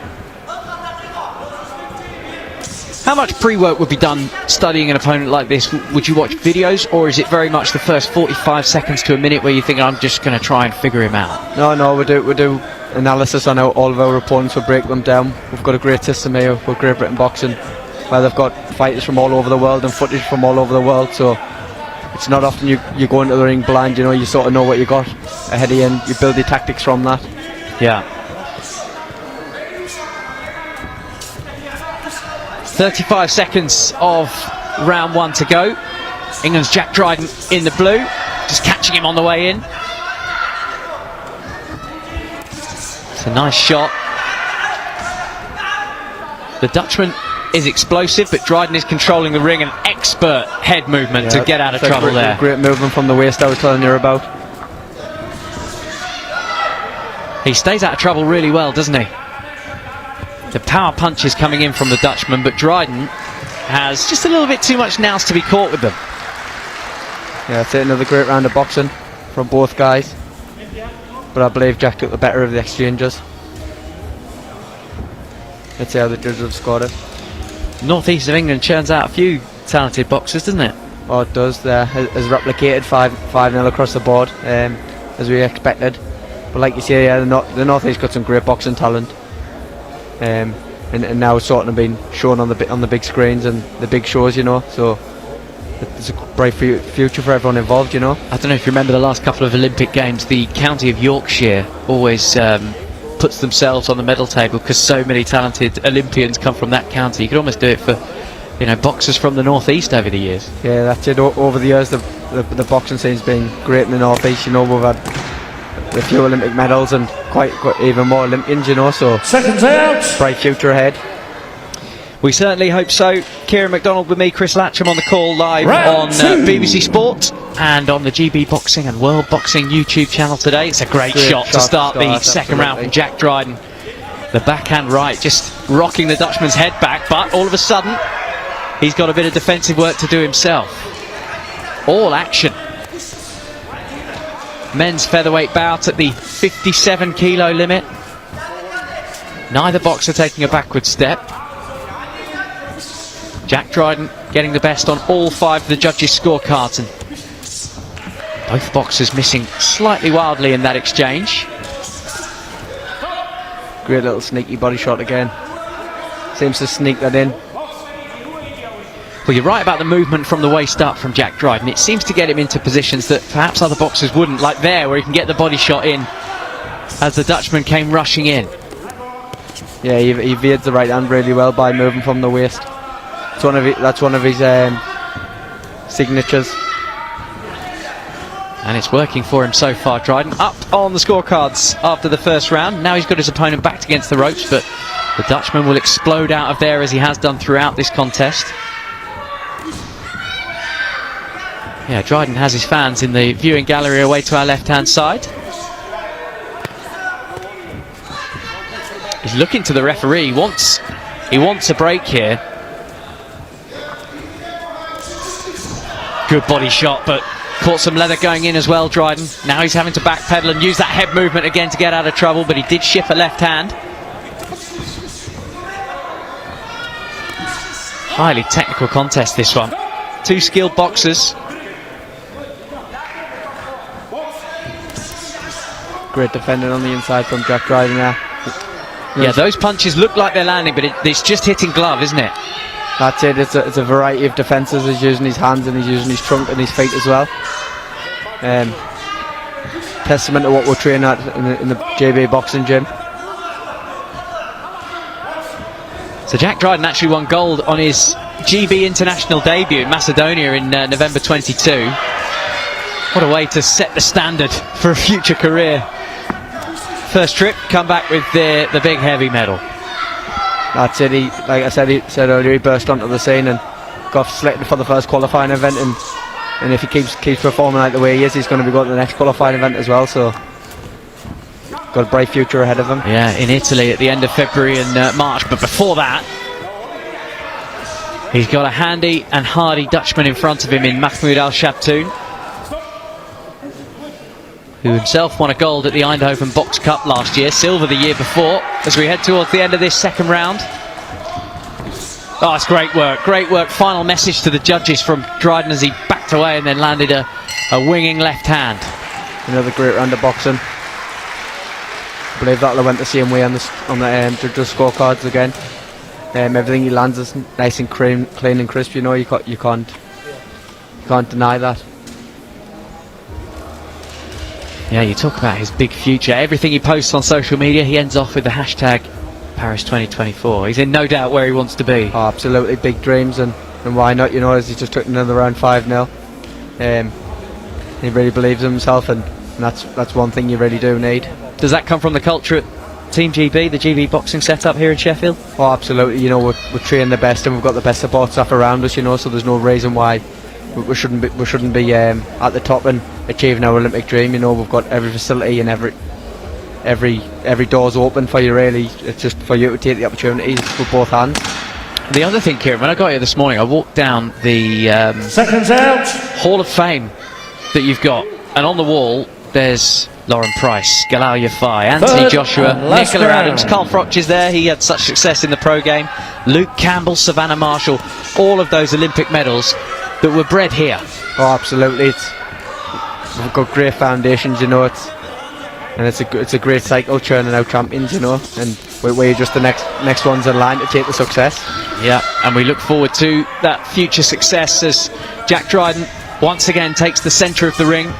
2 rounds up, bit of a slip there. Surprised that the referee didn't look to dry the ring if there's a bit of water underfoot. That could have been a little bit nasty for Jack Dryden, but he managed to regain his balance. Did I know from yesterday with that World Boxing logo on centre canvas, it's a little bit slippy, which is one thing you don't see from the commentary stand. Of course. That's just from being in there. Didn't affect you as you beat one of your compatriots, left the ring covered in blood. Yeah, that was it. It was a nasty cut, but thankfully he's fighting again today. Part of a round robin tournament for him, so he gets to fight Germany today. Yeah. So hopefully he can get the win. We look forward to that as Dryden has a little bit of defensive work to do, but as he bounces out of it, he lands the uppercut through the middle. 1-2 down the line as well. It's been a great display by the English boxer in blue against a game opponent, Al Shabtoon, who rushes forward. So aggressive, but Dryden's just had a little bit too much ring savvy for it. Yeah, absolutely. Jack's experience is coming through, although he hasn't had much of it.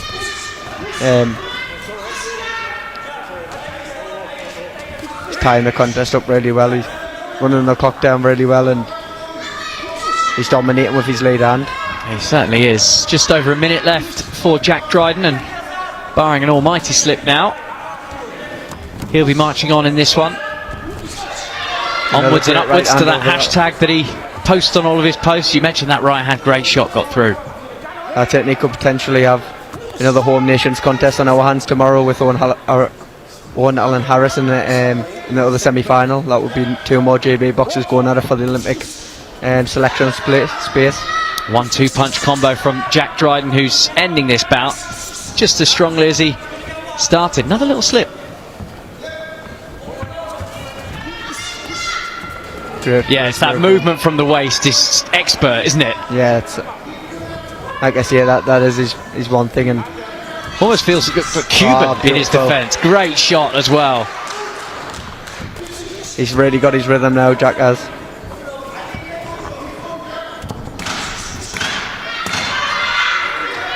Well, he's eye-catching. He certainly is eye-catching.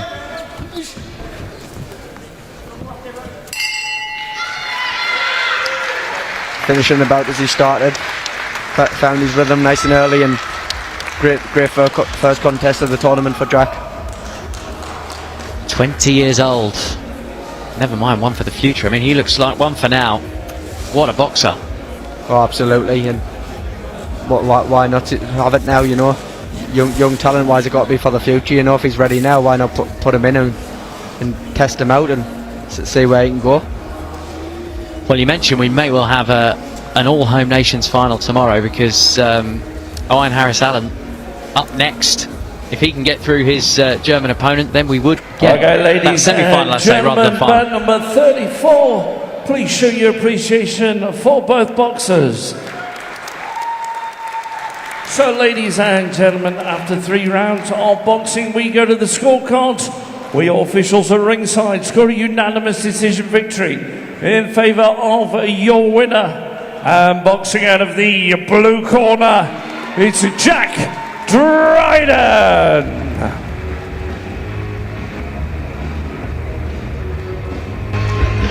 Well, there's a name you might hear a lot more of in the coming few months and years. There's a great performance, and there'll be more of Jack Dryden tomorrow. Say across the board, he took the last round 5-0 as well. Great comfortable performance, and it'll be interesting to see who gets to the next bout, and hopefully we have a home nations affair in the final. Yeah, there's unanimous wins and there's flawless wins, and that was a flawless win. Oh, absolutely. Took him a good 30-40 seconds to wake up, but once he woke up he started to shine, and we're seeing why he's one of the brightest talents that we've got.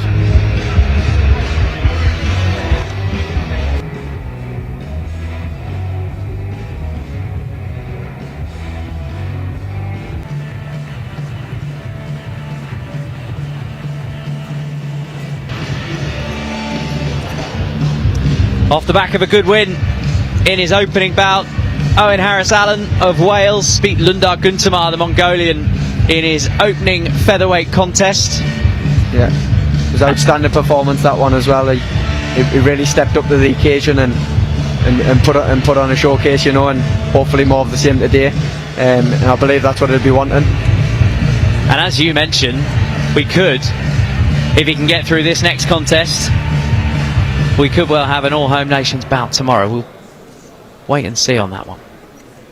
And ladies and gentlemen, introducing your blue corner to the ring, representing Germany, give it up for Usainu Hansen.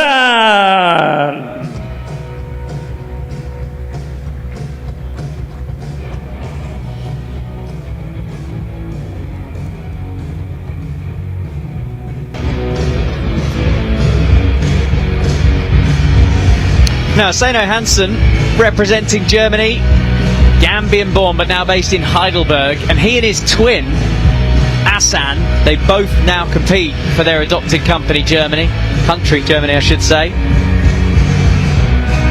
Yeah, most recent Olympic boxing twins, can you think who that might be? From the northeast, the one and only McCormack twins. Yeah, you are not going to get that one. Pat and Luke McCormack, Tokyo 2021 for Team GB. And if these two Germans, Usainu Hansen and his brother Hassan, get there, they would follow in their footsteps. This is bout number 35, which is a featherweight semi-final, scheduled for 3 rounds of 3 minutes, and introducing your boxers. Firstly, boxing out of the red corner, we're in the all red, and representing Wales, give it up for Owen Harris-Allen. And across the ring, his opponent, boxing out of the blue corner, we're in the all blue, and representing Germany, give it up for Usainu Hansen.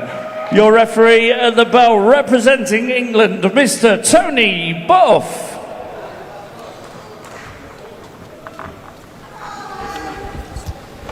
So another young home talent on display for us in Owen Harris-Allen.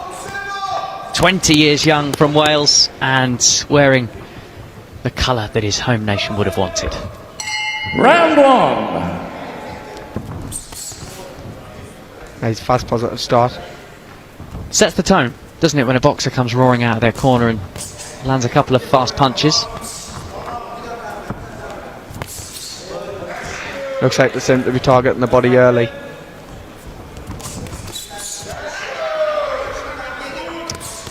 So Hansen is just boxing off the back foot at the moment, perhaps having a little look at what his opponent is bringing to the table.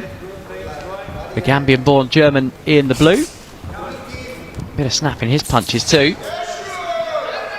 It's Harris-Allen that is trying to dictate the pace in the early exchanges. Throwing 4 punches, but I think the leather landed in the other direction. Yeah, you're right, Kieran, targeting the body. Yeah, it definitely seems to be a tone for this first round.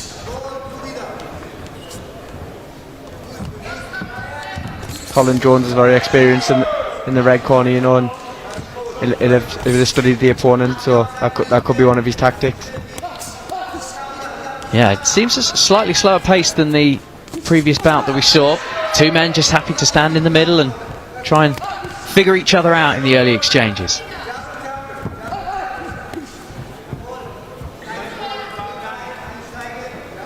It's the Welsh boxer who is trying to find the gaps, and Hansen happy to box off the back foot and seemingly throw single shots in the opposite direction at this stage. But there's the first combo, and the glancing right landed.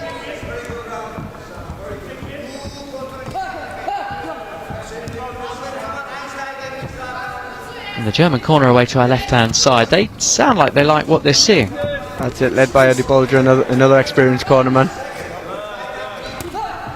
That's a nice snap jab from Hansen in blue.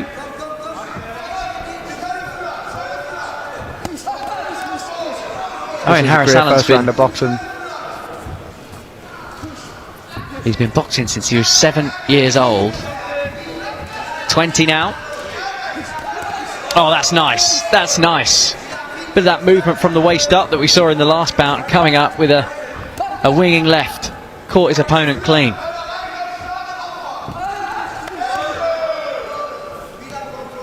The power shot in that exchange came from the blue fighter.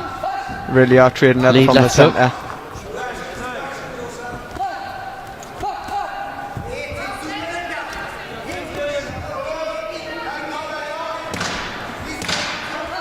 Oh, where's that round gone? As we approach the final few seconds, feels like we've just got started. Absorbing first 3 minutes of boxing that went up to and ever so slightly beyond the bell at the end of the round. How did you see that one, Kieran? Great round of boxing. For me, I believe Owen Harris Allen landed the better eye-catching punches. It was the blue corner that was sneaking them, and there we go. We got 3-2 for the Welsh boxer in the first round, which is fair because it was a close round. But another great round of boxing we have had today.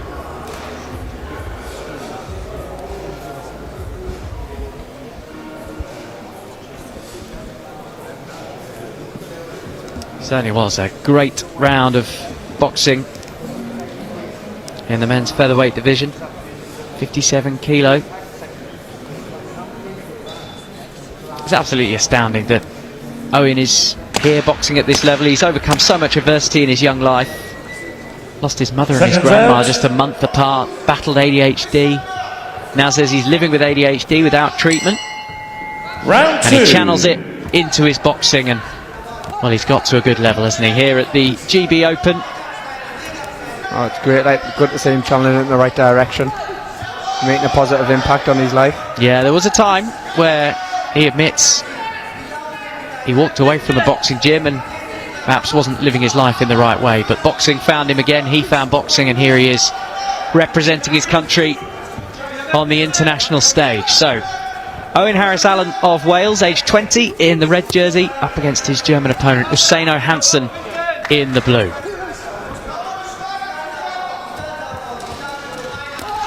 Oh, great left hook, right hand. Really was. A little duck feint, just throwing his opponent off, opening up the gap and landing the leather on the way in.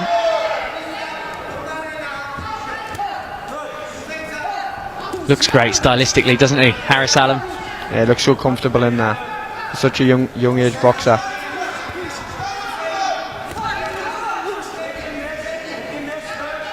And when he moves, it's like a flurry, a blurring of the light. He's quick. The heads changes levels, difficult to hit, hard to hit. That's a great shot. The straight backhand right, landing right into the jaw of his opponent.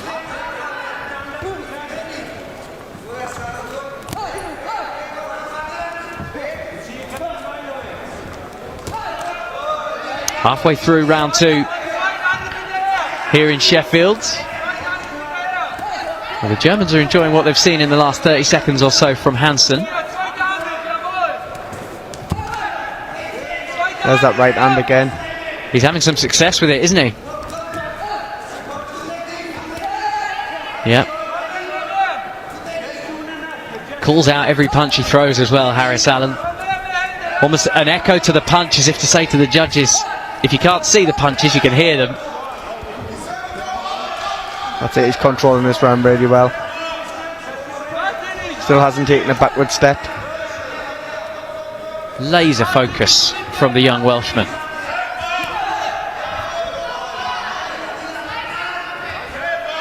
The lead left hook looks good when he throws it.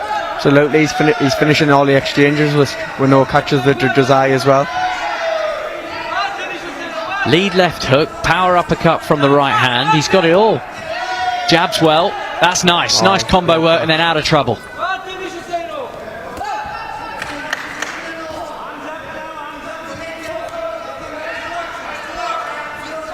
But Hansen is durable, still walking forward, still trying to pin his man up against the ropes. Oh, that's a good clean shot. Harris Allen got through with the right hand. Great round. Another great round of boxing again. That right hand, 8 seconds from the final bell, really shook the German's head. In a close round, that could always be a deciding factor as well. But there we go, as we say, that was more convincing from Owen Harris Allen in the second round. Up in 3, all square in 2. What's the message from the corner in that situation, Kieran?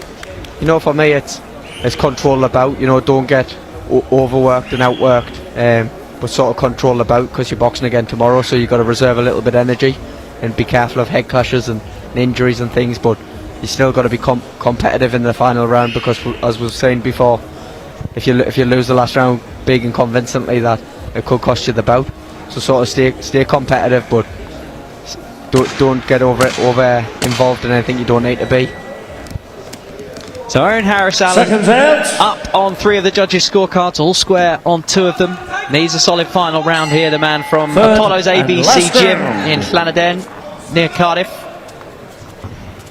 You know, this level doesn't surprise us. He got a bronze medal in the Commonwealth Games in 2022, you know, and when he would have been just 18, which is a phenomenal achievement, you know, for someone so young. And I remember seeing him he was one of the standouts, you know, as such a young boxer at the Commonwealth Games, that he sort of took everyone by shock and surprise. But from then he just came on leaps and bounds as well, and he's improving every day and turning into more of an international fighter, you know. Yeah, and now getting more international exposure, testing himself against good global fighters. That's it. I was saying, in his first contest of this tournament, he had a great win over a Mongolian opponent, which was a highly skilled operator. So it just shows the level that he's operating at now. Yeah, looking to double down against the durable German and set up a bout against a fellow home fighter in Jack Dryden tomorrow. All being well. Still got to navigate the last 2 minutes of this bout. But again, there's that ring craft, that ring savvy for one so young. Saying that as he's rolling out the danger. As you say, need to keep your reserves in the tank, avoid any head clashes, as was suffered in your fight yesterday. Yeah, that's it, because one thing like that can change the tune for your fight the next day. So you've got to, it's championship international boxing, you know, you've got to be able to go for 5 days on the spin if needed be, so you've got to be able to navigate your way through the rounds. Was it Fraser Clark, the Olympics, suffered a cut and really impacted him down the track? I think it was the last Olympics. These things happen, you know. Obviously it could be an accidental. You're going into a fight completely hamstrung, aren't you, if you've got a cut under your eyelid or something? Sort of starting with a problem, you know. But as I can say, he's managing the round really well here. Yeah, different side of his game, having to bring his guard up high and just ride a couple of punches, but still came out of that clinch with a swinging left that landed. Yeah, I said he's still stabbing the body really well with that lead hand, which forces your opponent's hands down. That's why the right hand's landing so successfully. Work the body, work the head. Now Harris Allen is in the corner, but you don't feel under too much pressure because he's got that movement from his feet and from the waist up just to get himself out of any danger.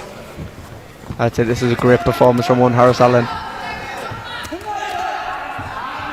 He doesn't look young in any stage. He looks so experienced here as he's manoeuvring around the ring. He does, and you wouldn't say that Hansen's really put a foot wrong. He's just been outboxed by a classier fighter. Another big left hook to finish the round.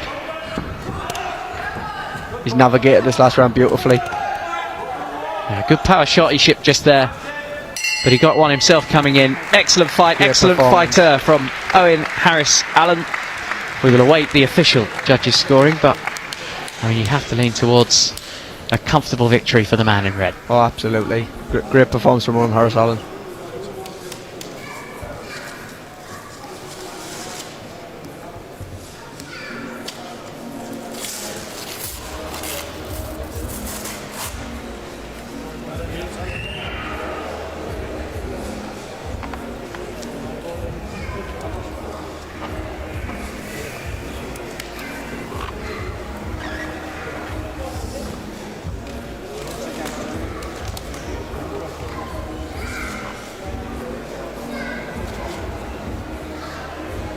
Okay, ladies and gentlemen, bout number 35. Please show your appreciation for both boxers. And ladies and gentlemen, after 3 rounds of boxing, we go to the scorecards where your officials at ringside score a split decision in favour of your winner. Boxing out of the red corner, it's Owen Harris Allen. A round of applause, both boxers. So split decision win for Owen Harris Allen. As a boxer, Kieran, to me that felt completely one-sided. Does it matter to a boxer whether it's a unanimous or a split decision victory? No, it doesn't really matter. I mean, we're all perfectionists, so we all want full unanimous, but like you say, in the last round it was all about navigating the round, and that's where the split decisions came from. He sort of took his foot off the gas. If it was sort of level going in the last round, you know, you'd empty the tank, but that's where the split decisions came from. That was a great performance from Owen Harris Allen, and just give us a little thumbs up as he walked past. Confident lad, isn't he? It sets us up beautifully for a great all British final again tomorrow, which could impact our selection process, but it's a great opportunity for both boxers. Really looking forward to calling that one. And tomorrow Luke Campbell is going to be with us on the co-com, so you're just keeping his seat warm, Kieran. Okay, ladies and gentlemen, we move on to bout number 36, introducing your boxers to the ring. And firstly, your red corner, representing England, give it up for Lucy Kings-Wheatley.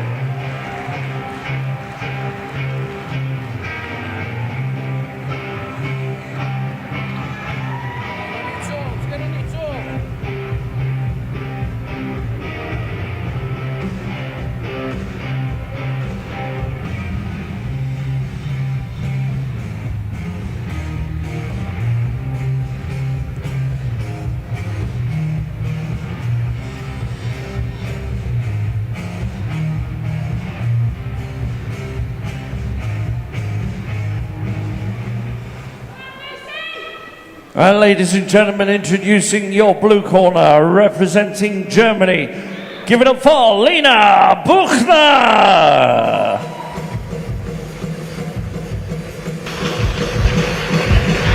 So this is the first of a couple of England versus Germany bouts. We've already seen Lucy Kings-Wheatley take her place in the ring from the Acox Boxing Gym in Birmingham, up against Lena Buchner of Germany, 24 years old. And up next we've got another English boxer against the German when Shona Whitwell takes on Felicitas Gangelbauer in the 8th bout of the day. But before that, we've got another real young talent on our hands in Lucy Kings-Wheatley, Kieran. Oh, absolutely, young, great talent. Come from Birmingham and new to the Great Britain setup, and I'm sure she's got a bright future ahead of her.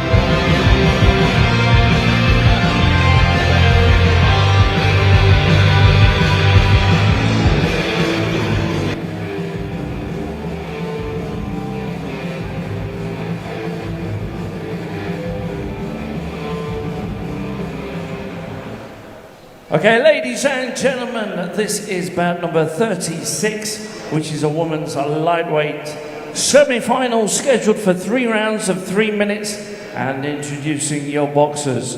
Firstly, boxing out of the red corner, wearing the all red and representing England, give it up for Lucy Kings-Wheatley. And across the ring, her opponent, boxing out of the blue corner, wearing the all blue, representing Germany, give it up for Lena Buchner. Your referee at the bell, representing Wales, Mr. Gary Meredith.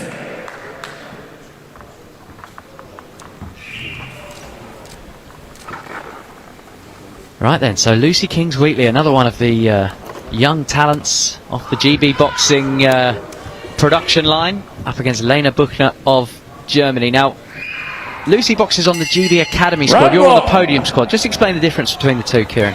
That's it. Well, you sort of start on the GB Academy squad, you know. It's all about experience, and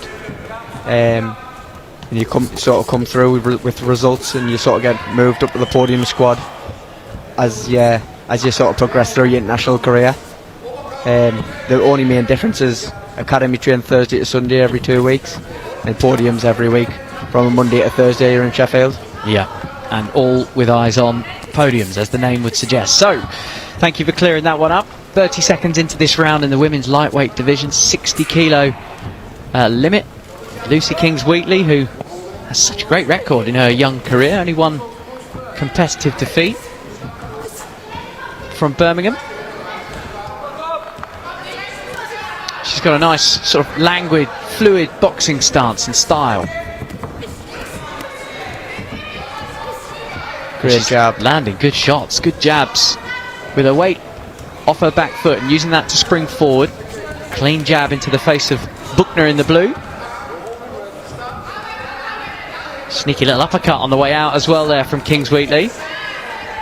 It's good work. She throws punches from all sorts of different angles, you can see. Almost coming up from the elbows with those two left and right that got through. And Buchner though landing one of her own. Good shot.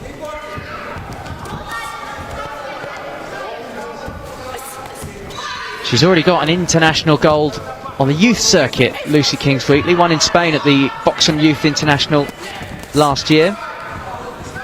One to watch for sure. Buchner a little bit more experienced, 24 years of age. Oh, that's great work. Shot. Rolled out of trouble and then clipped her around the ear. She's not looking in any sort of danger for someone who's competing at such a young age. Slick, isn't it? Delicious controlling the belt really well. Certainly the more eye-catching shots are coming from the red corner. Certainly so, and she's in the ring with a national champion and a European under-22 champion. Although a few years ago, Lena Buchner. And so far, Kings-Wheatley is much the smoother operator in that ring. Absolutely, you wouldn't believe there was so much experience the other way. It was completely untroubled, completely unfussed in there. Look, just backpedaling away. Yeah, all fine, now I'm going to go the other way. Snap jabs as well, they're not landing, but dangerous lead punch. Great round of boxing coming from Lucy in the red corner.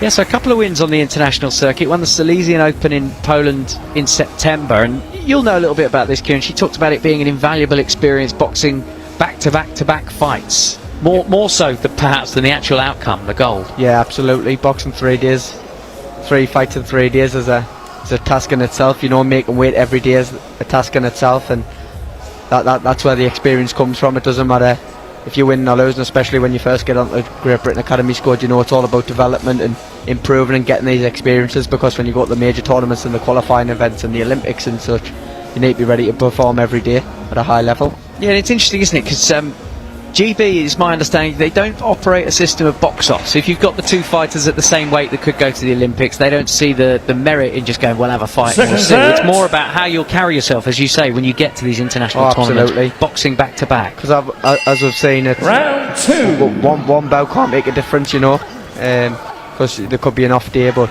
it's all about experience picked up over the course of the 4-year cycle.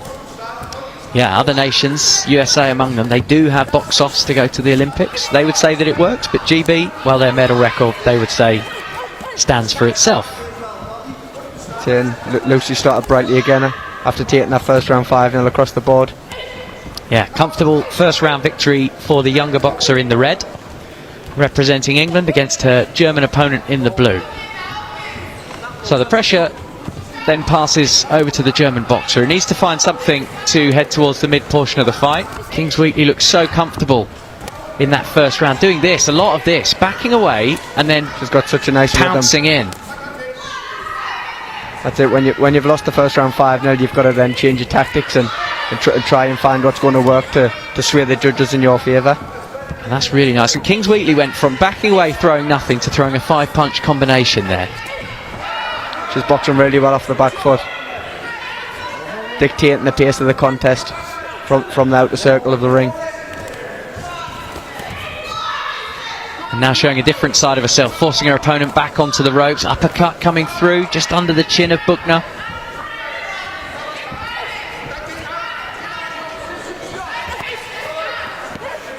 Right hand got through from Buchner. It's the first time she's seemed troubled. I was about to say, every time she backpedals, it's almost like she knows exactly where she is in the ring. Her back never comes into contact with the ropes. The first time it did, she shipped a shot. Yeah, that's it. She's got great ring awareness.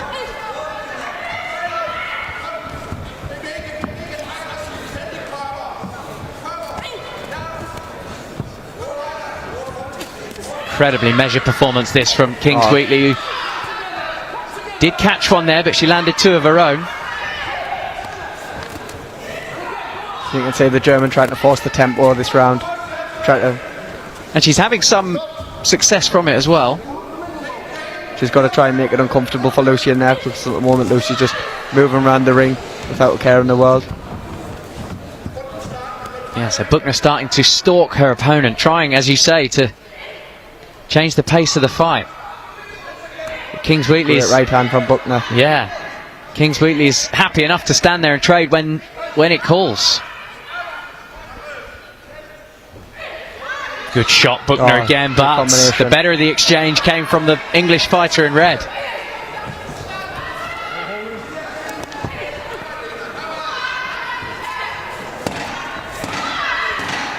But it's not gone all Lucy Kings Wheatley's way this round as the first did. Buchner's had a bit more joy with her right hand. A pat of the chest from Buchner there, as if she seems to think she's done enough. I know her coach is saying that everybody on the team has everything crossed for Lena Buchner to get through to the Olympics. She had a really difficult year, not many wins in the calendar year 2023. 5-0 again across the ring. The judges don't like what they're seeing. Or should we say they do, from the other corner. Well, that's it. It's a great controlled performance, and there was even a 10-8 in there in the first round from the Danish judge for Lucy, to show a dominance of the round of boxing. So 2-0 in rounds, a wide lead. And it's like we were going back to before. It's about managing the round, because she could have an all-British final tomorrow, so it's all about managing the minutes of the round and stopping the rush coming on. I tell you what a treat we're in for tomorrow if we can line up a bunch of all-British finals here at the GB Open, live on BBC, live on YouTube with GB Boxing's channel. Already sold out tomorrow, Kieran. You'll be boxing in front of it. Yeah, I can't wait, I'm a little bit devastated that I'm not in there today, but these things happen. Like I say, health comes first, and if your opponent's injured, it's one of them things. You've just got to move on with it. Yeah, Czech Republic's Filip Horvath not able to take his place with you in the ring today. So final round here between Lucy Kings Wheatley and Lena Buchner of Germany. Kings Wheatley in the red has danced her way into a controlling position of this bout. To the southpaw. Oh yes, leading with the right hand now. She's shown she's got it all at such a young age. And now back to orthodox, leading with the left. So fluid. Like Ronnie O'Sullivan playing snooker. That's it. This is a great performance from Lucy Kings Wheatley, dominating off that back foot. Oh, and that's straight down the pipe. Perfect angle for where we're sitting. That's it. She can't seem to miss with it. Great defensive work, boxing off the back foot, ducking under the punches that are coming her way. Supreme confidence from the younger fighter. That's a lovely uppercut as well, a little check uppercut. Not punches that hurt, but punches that score. Is that encouraged from the coaches? Well, it's one of them things. If it works, it works. It's not something you're taught, but like I say, it's so fluid and looks so natural. Yeah, it looks natural. It's great to watch. And it's a great bit of flair, She's really enjoying herself in there, and it's great to see. Yeah, I'm not sure Lena Buchner is really enjoying herself as we head towards the end of this one. Minute left. Although, still in the fight.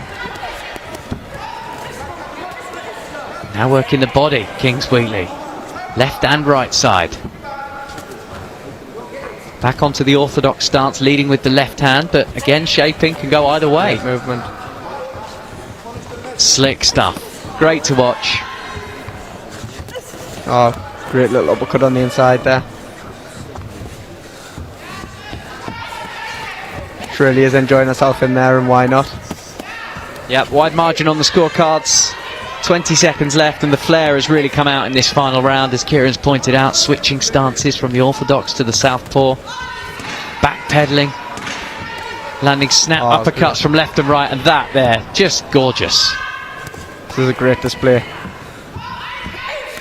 Oh, great right hand to finish the round. Yeah, and we're setting up some terrific all home nations finals for tomorrow as well.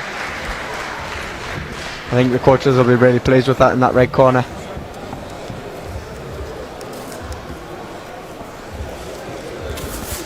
Well, they are all smiles. Terrific performance. So what would be next now? Boxer boxes at, what are we, approaching 1 o'clock today, knows that they'll be coming back tomorrow. What happens between now and then?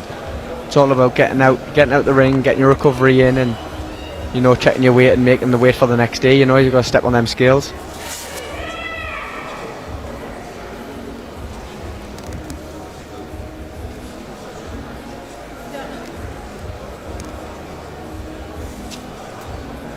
Okay, ladies and gentlemen, bout number 36. Please show your appreciation for both boxers.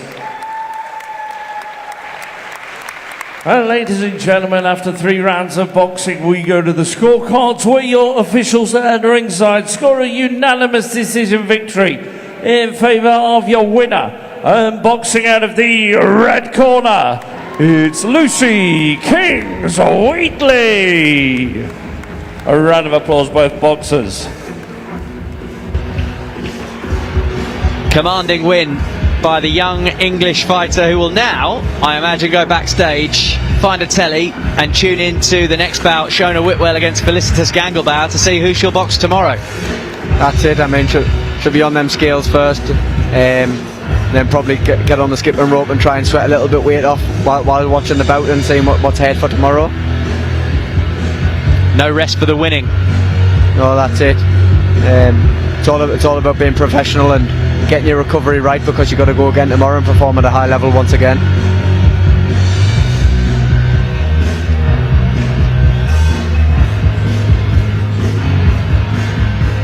Really excellent performance from Lucy Kings-Wheatley. We could just see the best of the action from that final round now. Utterly dominated the first 2, and then in that final round was just sashaying around, knowing that the job was done. Ladies and gentlemen, we move on to bout number 37. So introducing your boxers to the ring. Firstly, your red corner, representing England, give it up for Shona Whitwell.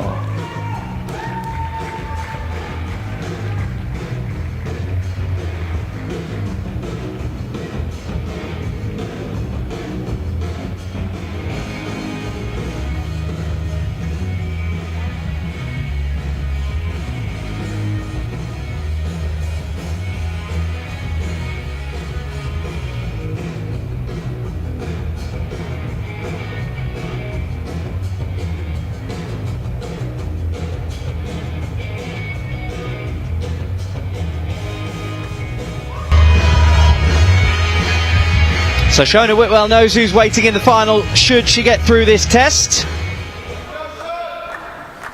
Ladies and gentlemen, introducing your blue corner to the ring, representing Germany, give it up for Felicitas Ganglebauer.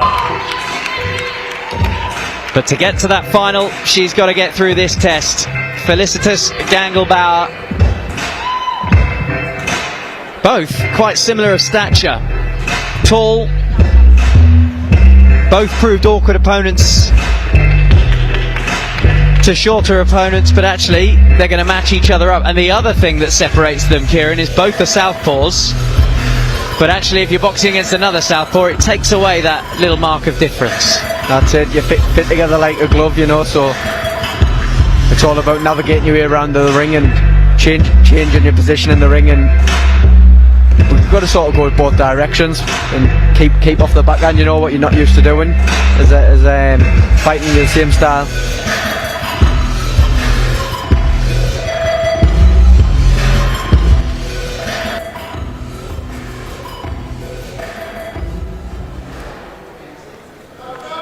Okay, ladies and gentlemen, this is bout number 37, which is a women's lightweight semi-final, scheduled for 3 rounds of 3 minutes. And introducing your boxers, firstly, boxing out of the red corner, wearing the all red, representing England. Give it up for Shona Whitwell. And across the ring, her opponent, boxing out of the blue corner, wearing all blue and representing Germany. Give it up for Felicitas Gangelbar. Your referee at the bell, representing Denmark, Mr. Mohammed Ali. You can see the stature of both fighters as they come into the centre of the ring. Yeah, 2 tall, rangy fighters, 2 southpaws, both leading with their right hand, but their feet won't tangle up because they're both out of the same stance. Interestingly, I noticed that Shona, trained by her dad, Stephen, who gave her the nickname The Ghost. As we just wait for the referee to bring them together. So I believe this must be one of the first times Shona Whitwell's boxed someone the similar height, which is normally at least a foot above all her opponents. She's a foot above you. Yeah, that's it. Tall, rangy, so it'll be interesting to see how this one goes. Yeah, here we go. So I was just saying, her dad calls her The Ghost. She hates it as a nickname. She wants to be noticed. And this is the way to do it. Live on the BBC, boxing against a German opponent in Gangelbar in blue.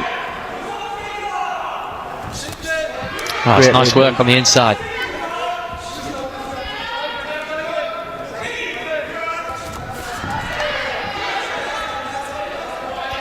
So Shona Whitwell in red from St Ives. Gangelbar based in Munich at the Boxwork Club. And it's Whitwell who looks like she wants to try and set the tone from the early off. But both of them scoring there. Both with left hands off the backhand.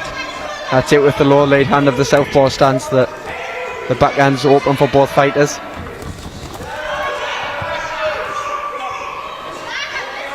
Well, Whitwell just tucking in a little uppercut as the German's head was down. The referee having a word about that, but as Shona came in, she did catch some leather herself. Slick off the back foot, Gangelbar. She had a really good win in the first round against the European silver medalist in Bernadova Lenka of the Czech Republic. So she's off the back of a confidence building big win, and there's some big shots being exchanged in there.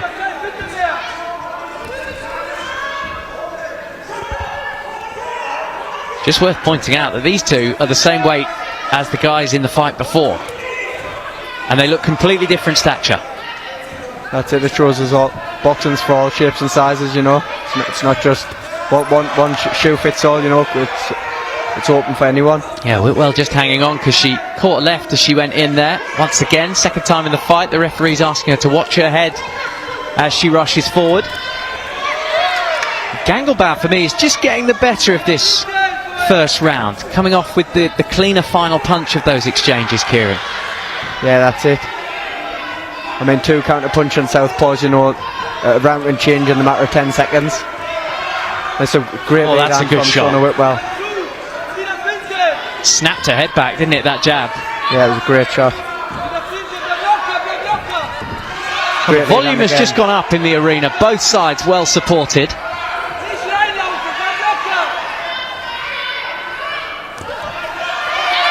Great backhand through from Bauer.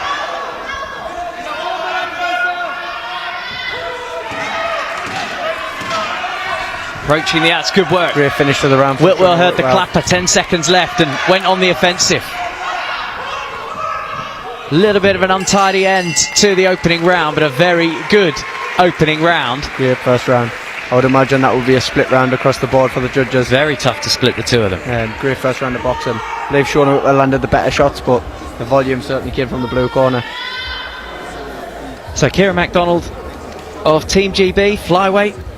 been given the afternoon off with a walkover his opponent couldn't take to the ring, and all of the judges have seen that in the red-shirted English fighter's favour. Yeah, it just shows the favour and the great eye-catching shot. Just more of the same in the second round from Shona Whitwell. Sort of navigate your way around the high tempo. Let's have a look at some of these shots, Kieran.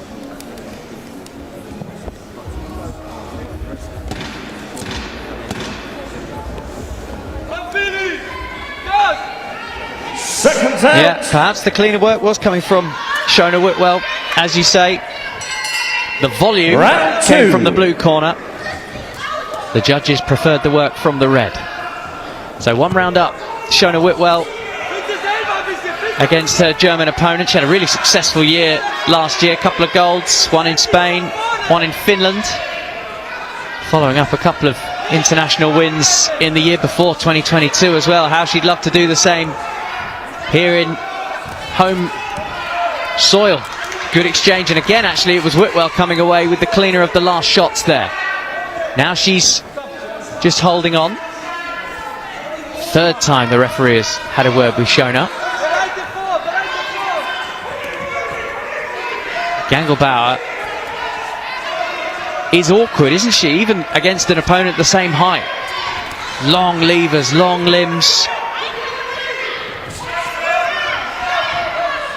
Shona's got a great lead hook. That seems to be sneaking in every now and then as well.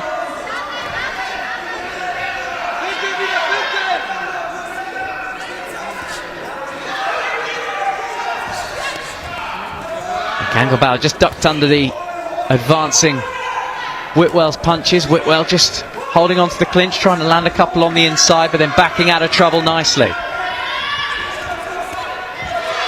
There's that lead hook. Gangelbauer is throwing big shots, but not landing them cleanly, Kieran.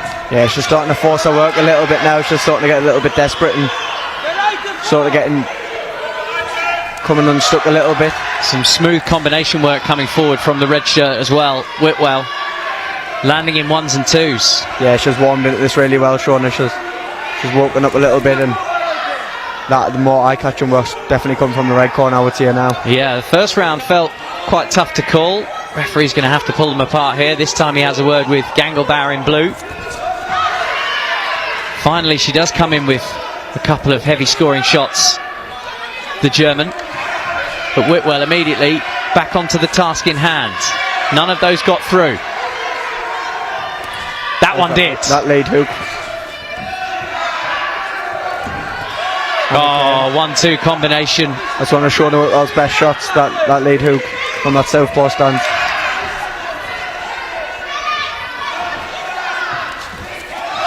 Oh, it's an impressive performance. Landing punches, getting out of range, ducking.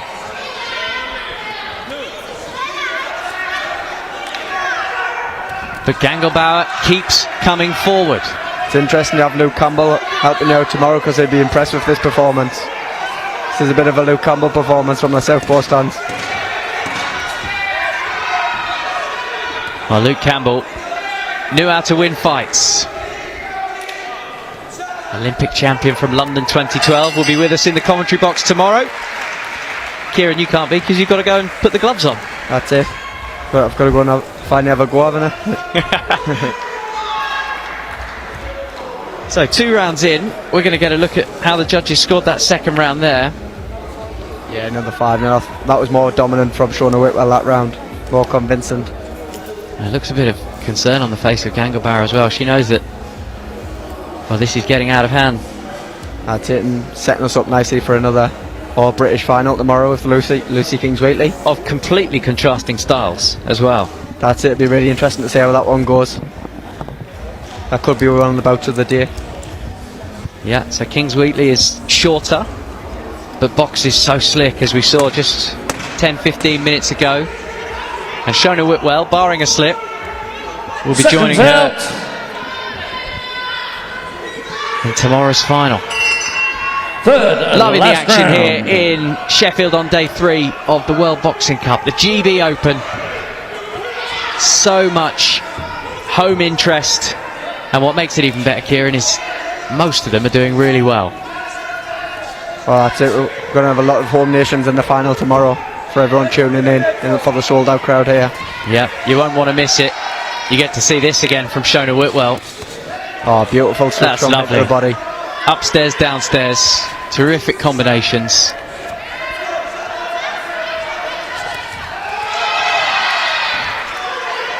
Getting through clean, took one as well though in that exchange.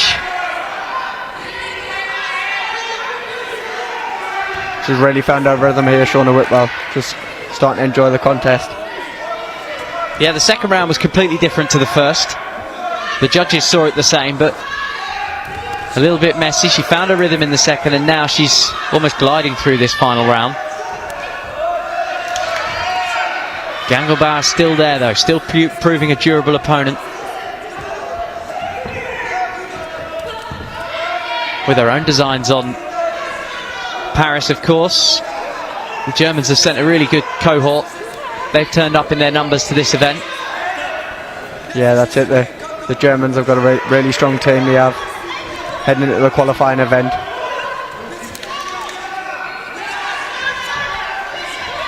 But at the moment, it's the British-based boxers that have been coming out on top today anyway.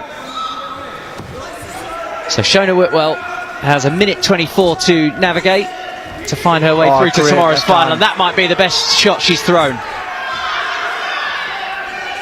Great punch with the left hand, rocking back the head of the German.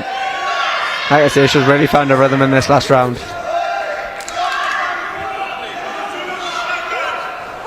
And she'll have to start out. She's finished tomorrow with Lucy Kingswaitley, another world-class operator in the opposite corner.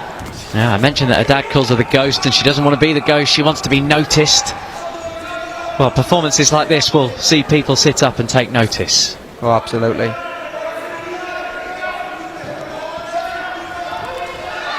Into the last minute then. Great job. Yeah, really strong.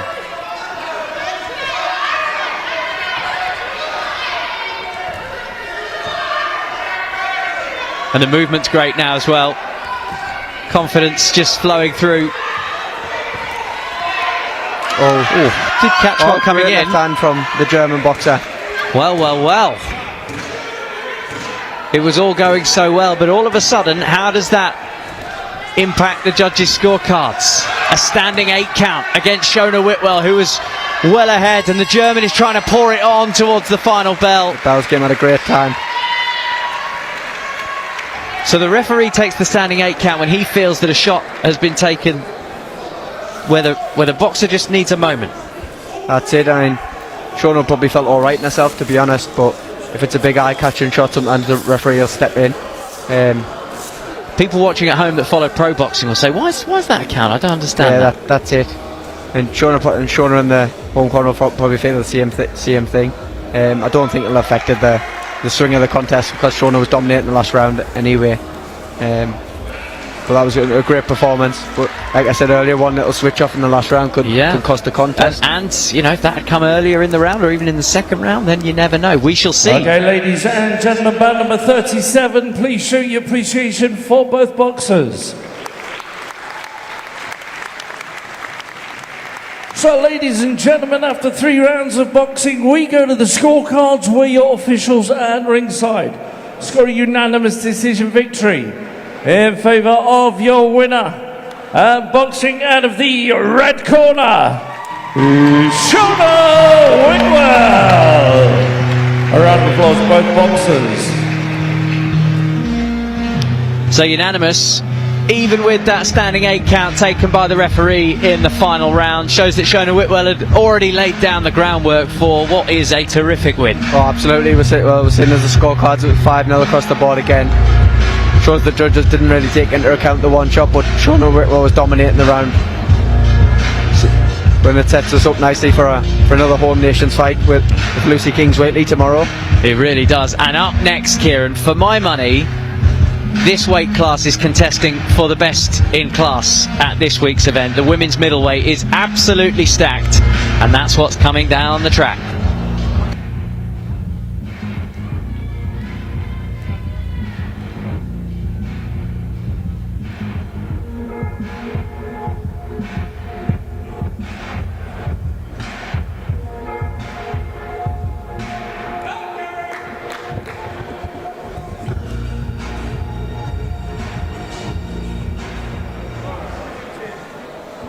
Okay, ladies and gentlemen, we move on to band number 38, introducing your boxers to the ring. And firstly, your red corner representing England, give it up for Kerry Davis.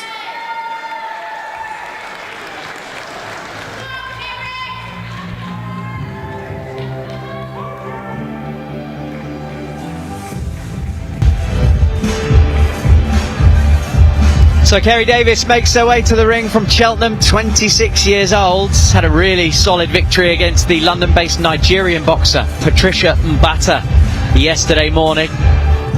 She looks so at ease in the ring,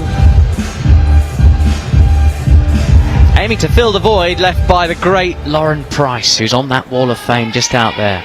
Ladies and gentlemen, introducing your blue corner representing Panama, give it up for Athena Bailon.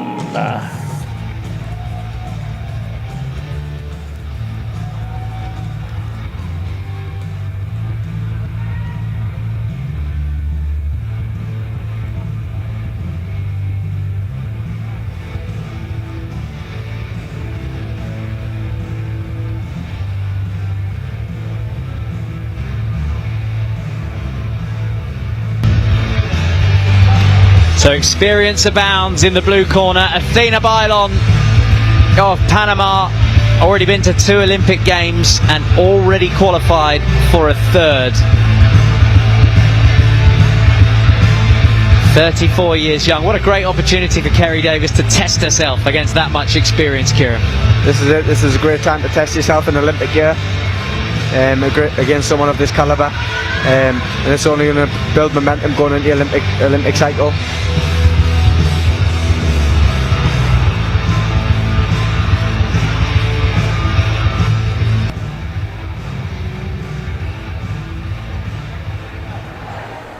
Okay, ladies and gentlemen, this is bout number 38, which is a women's middleweight semi-final, scheduled for 3 rounds of 3 minutes, and introducing your boxers. Firstly, boxing out of the red corner, we're in the all red, and representing England, give it up for Kerry Davis.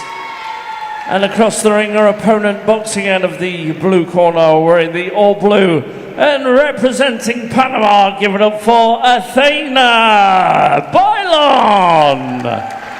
Your referee at the bell, representing Germany, Ms. Susan Kopka.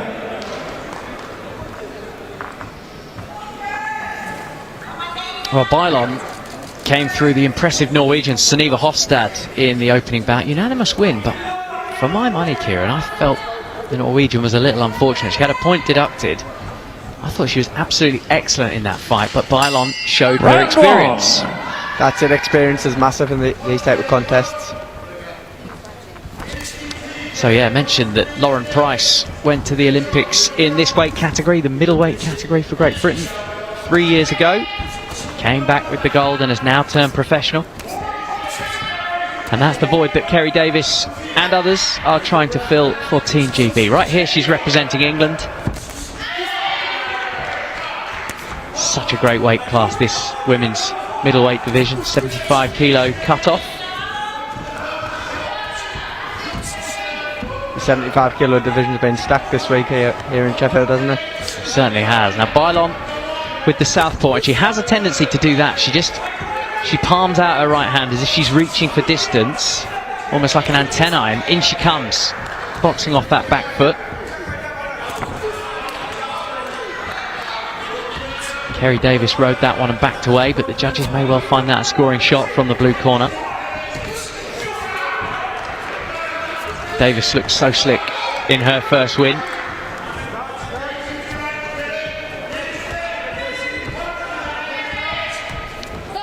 And there's plenty of noise.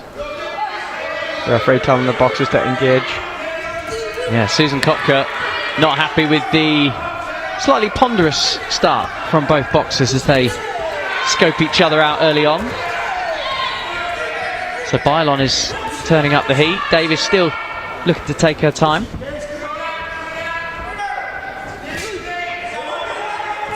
Three rounds of 3 minutes. feels to me like there's not enough time to fully scope out your opponent, Kieran. No, that's it. You've got to hit the ground running from that first bell. It's a curious technique, isn't it, Bailon, with that right arm just pawing away, almost feeling for distance, but she's landed a solid left there. That's it. She's measuring the distance with that lead hand. The backhand's the eye-catching shot. Leather on leather there as both fighters threw punches at the same time. Bailon is the southpaw, leading with her right. Kerry Davis has the more orthodox stance, leading with her left, and got caught coming in there.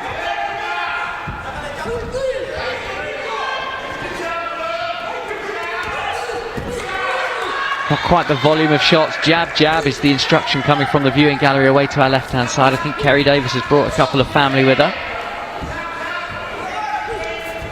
Bailon's got that style which is just laying out of range, giving the illusion that she's in range to be hit, but slightly pulling that feet out of range. Yeah, a lot of power in that lead right hook.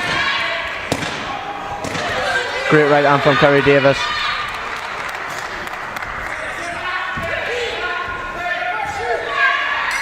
It's lovely to watch Bailon. Hands down by her waist and just backing away out of range. So the earlier fights we've seen have been difficult to call for deciding which of the judges would prefer what kind of attack, but we had to wait half a round before anyone attacked in that one. That's it. Bailon from that southpaw stance is looking at being a counter puncher. She was taking the first round from a 5-0. Sort of drawing Kerry Davis into her style. It's important that Kerry Davis ups the pace this round and level it going into last, and not stand off and get sucked into that sort of slow paced fight that Bailon likes. And that'll be the message from the corner, will it? Yeah, no doubt. So Kerry Davis has a bit of work to do here, losing on all 5 judges' scorecards, Kieran. And Bailon has the experience. What would you expect to see from the Panamanian fighter in this one? I believe the Panamanian fighter is just going to do the same again. Try and slow the tempo right down and pick them eye-catching left hands. Round we two. shall see. Into the second round then. Kerry Davis down on the scorecards in red, representing England. Athena Bailon, who will be a 3-time Olympian by the time Paris comes trundling around, representing Panama in the blue. You can see the experience she carries. She carries herself so well inside the ring. It's almost the gauntlet has now been thrown down to Davis, isn't it? I'm going to fight my kind of fight. What are you going to do to upset that? That's it. It's down to Kerry Davis this round to force the tempo over the bout and change the sway of the judges. And Bailon also throwing a bit of leather. That's nice work. It's really good work, actually. She's got Davis up against the ropes. And the judge, the referee's taking a very close look there, because there was nothing coming back from that exchange, but Davis is back on her feet. Now there's even more work to do for the Cheltenham boxer. Ah, there you go. Take your antennae down. Doesn't want her pouring for range. The referee, Susan Kotka, doesn't like what she's seeing from Bailon, but Bailon has immediately gone back to it. Supreme confidence from the woman in blue, dropping her hands down by her waist and knowing that she backs her skills, even at 34 years young, just to move her head out of range if anything comes her way.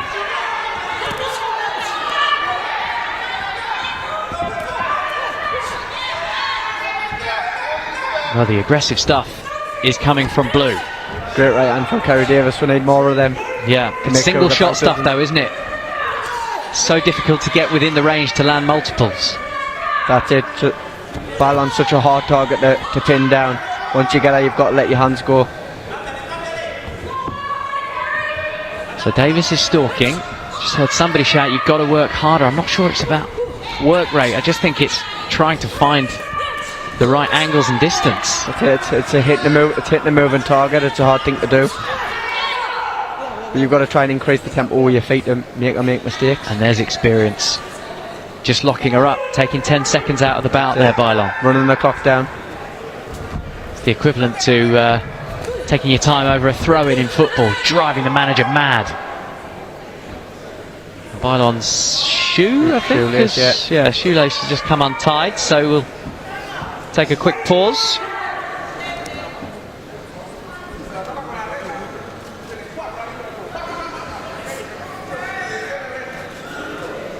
There we go, double knot, and we can get back underway.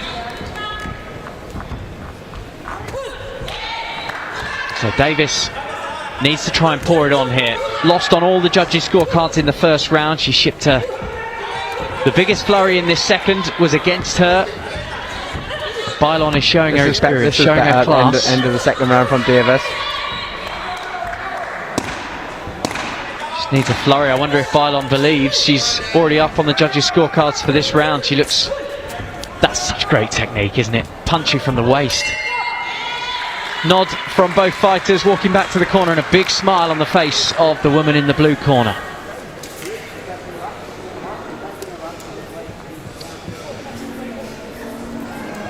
Well, Bailon is smiling and looking confident, and another 5-0 across the board. Yeah, Davis has it all to do, I'm afraid. They like Kerry Davis need to come out and up the tempo and the work rate and let her hands go this round, because Bailon will just try and navigate the bout and move round. Almost risk taking a few to land a few. Yeah, almost. You've just got to sort of empty the tank and throw it all you can. But that was a great shot on the ropes, as we've seen in the replay. Yeah, that was the flurry just in front of us. Nothing coming back in that exchange, and the referee took a good close look at it. The one point you make there though, Kieran, it sort of flies in the face of what you would hope to happen in these bouts, where you like to be able to take a backward step in that final round, keep the reserves in the tank. Kerry can't do that here. No, absolutely not. You've got to give it all. 2 rounds down, like we're saying in the Shona Whitwell bout. That one shot can change the fight. Yeah, so Kerry Davis has boxed at World Championships, Commonwealth Games. She was the first of the English boxers to box at the Commonwealth Games in Birmingham in 22. She said she was nervous that time. But it's great experience going to these big events, as is this, fighting against global stars like Athena Bailon, who is 2 rounds up in the judges' scorecards, and leaving the English boxer in red needing to find everything in this final round.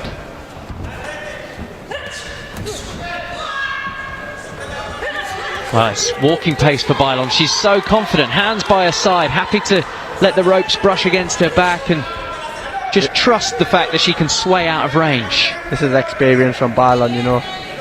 Controls the pace of the bout really well, minimising any energy being burned off as well. Police officer back in her native Panama, and oh, a little bit of showboating there from the copper.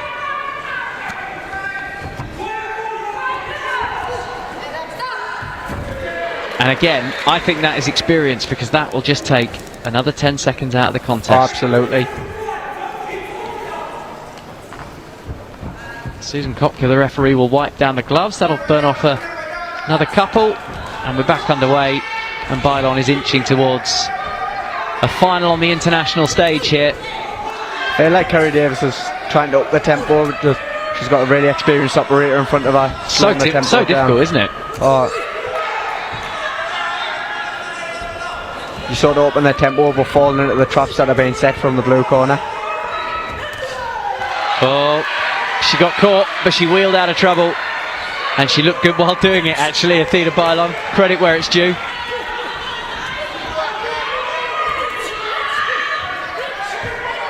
Yeah, it's been so smooth from the Panama boxer. 34. And there aren't too many that stick around in the Olympic style boxing to 34. Some might have been swayed away by pro boxing, but she's here. She's got the miles on the tank. She's a former world champion, and she's absolutely oozing class. That's it, and I believe she'll have dreams of Olympic gold coming into the summer.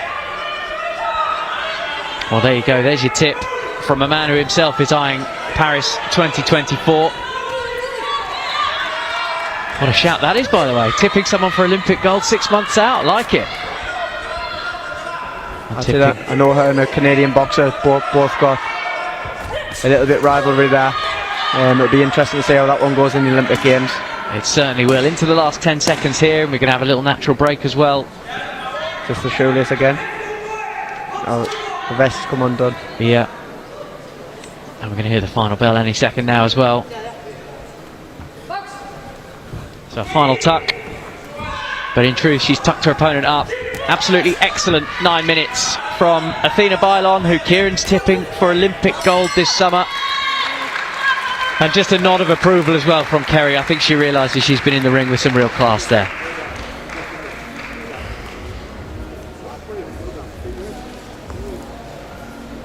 Oh, what a performance here in Sheffield from that woman. Nod to the camera, handshake with the referee, and the fist bump from Bailon, who we've already told you won the world title in 2014. 2014. It's a decade ago she was a world champion. She's still here doing it. That's it, she's carrying that much experience. Kerry Davis was probably boxing as a schoolgirl or a junior at that point. So it shows the wealth of experience that Athena Bailon has. It's really counted. It's really counted, and Kieran is tipping her for Olympic gold. Let's get the official outcome from our MC, Okay, Craig ladies Denham. and gentlemen, bout number 38, please show your appreciation for both boxers. And ladies and gentlemen, after 3 rounds of boxing, we go to the scorecards where your officials at ringside score a unanimous decision victory in favour of your winner.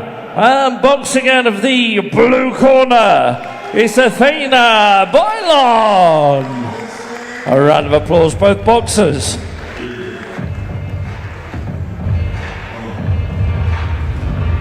So the results are in. There you go. A comprehensive, convincing, commanding win from the Panama boxer.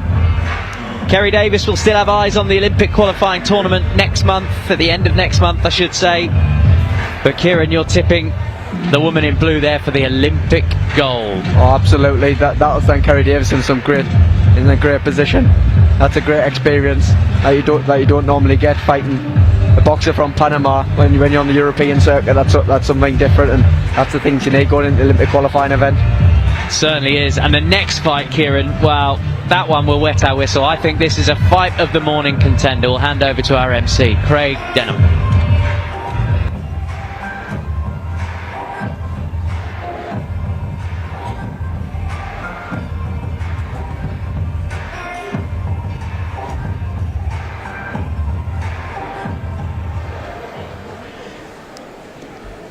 Okay, ladies and gentlemen, we move on to bout number 39, which is a women's middleweight semi-final, and introducing your boxers. Firstly, to the ring, representing England, your red corner, give it up for Chantal Reid.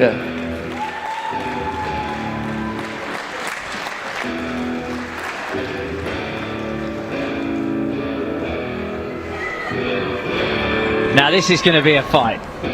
We've looked forward to this one all morning. Chantal Reid, relentless Reid from Derby, stopped her opponent of Germany in the 3rd round of her opener, and she forced 2 standing 8 counts. And Schoenberger, her opponent, had won the Cologne World Boxing Cup event in November. That is a real statement to make. That's it, she looked phenomenal coming back into world-class boxing. She had a little breakout, Chantal did, and now she's making a late burst onto the scene, trying to get the Olympic qualifying spot. Has she timed her run well enough? It's difficult to say, isn't it, until we find out who goes to the Olympic trials. That's it. I mean, it's all about results now, and this is a great one to test yourself in again, because Cindy Ngamba's a great fighter who we've got coming to the blue corner as well. Ladies and gentlemen, introducing your blue corner, representing the refugee boxing team, give it up for Cindy Ngamba. So you heard our MC Craig Denham pointing out that Cindy Ngamba represents the refugee boxing team. Cameroon born, now based in Bolton, and trains right here in Sheffield with you guys. Yeah, that's it, she trains and does everything like we do in Sheffield, so it's a great opportunity for Cindy to compete against someone who's just positive every week. And as I said, they're on different Olympic qualification paths because she's from the refugee boxing team. She'll be going to the qualifying event with the refugees, and so we could well end up seeing both of these boxers doing it all over again in Paris. That's it. Both of these fighters can qualify for Paris as well as Kerry Davis at the same category. Yeah, Cindy Ngamba beat a taller, more experienced opponent, a 100-fight veteran in her first round, and she looked really good doing it as well. Back to Craig.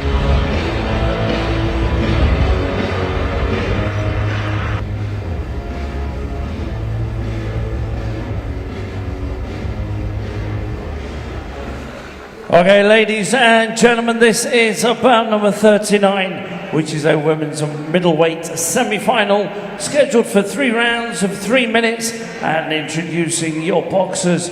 Firstly, boxing out of the red corner, wearing the all red and representing England, give it up for Chantal Reid. Ladies and gentlemen, across the ring, her opponent boxing out of the blue corner, wearing all blue, representing the refugee boxing team. Give it up for Cindy Ngamba. Your referee at the bell, representing Germany, Mr. Jürgen Schroeder. So this promises to be a terrific, tremendous contest between two boxers who know each other well.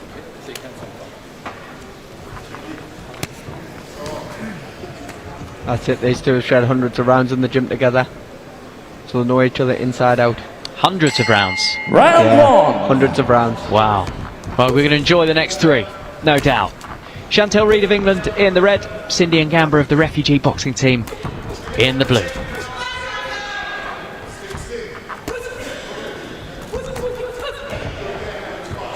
A lot of power in that ring in this women's middleweight division.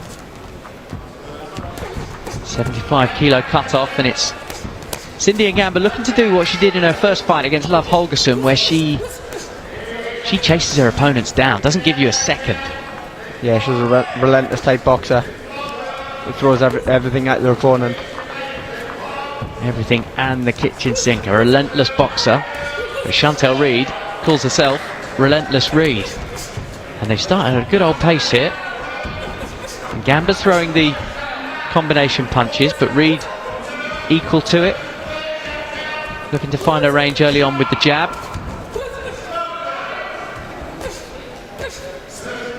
And Cindy jabbing head and body, trying to find a way through.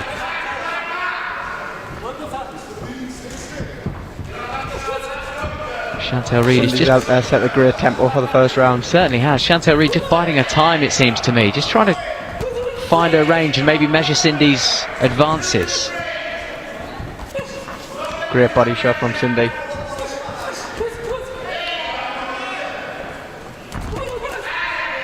There's so much pedigree in that ring right now. Cindy Ngamba, born in Cameroon, she's a 3-time English national champion at 3 different weights. She's come up the weights and carried her power and skill with her. And now here comes Chantal Reid, looking to try and find gaps, throwing a bit of leather.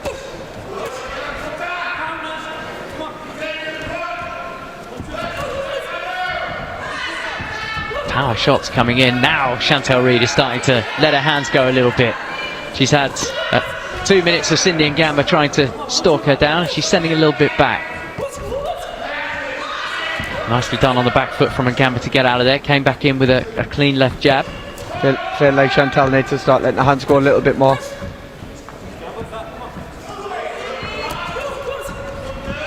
Threes and fours, isn't it, from Cindy Ngamba when she comes forward. So Cindy set the ferocious tempo in the first round. You don't want to get swallowed up by that. And Chantal Reid would have known that from those hundreds of rounds that they've boxed together, Kieran. That's it, they've done, like I say, hundreds of rounds together, and they'll know each other inside out. And it's making for an absorbing first round. Cindy Ngamba with the best of those exchanges. She's throwing the more punches, she's landing the more cleaner punches, and that looks really good. Right up to the belt. Great finish of the round from Cindy Ngamba.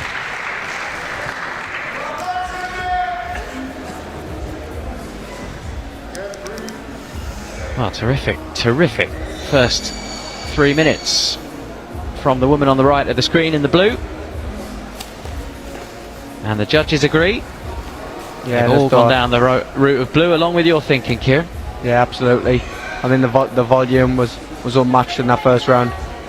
I believe 5-0 was the right score, and if Chantal wants to change the flow of this bout, she's going to have to start letting her hands go over and try and match the tempo of Cindy, which we know is not an easy task, but it's what's needed right now. Yeah, just looking at my notes from Cindy Ngamba's first bout against Love Holgersen, 100-fight veteran, and they'd sparred recently as well on an international trip that Cindy went on.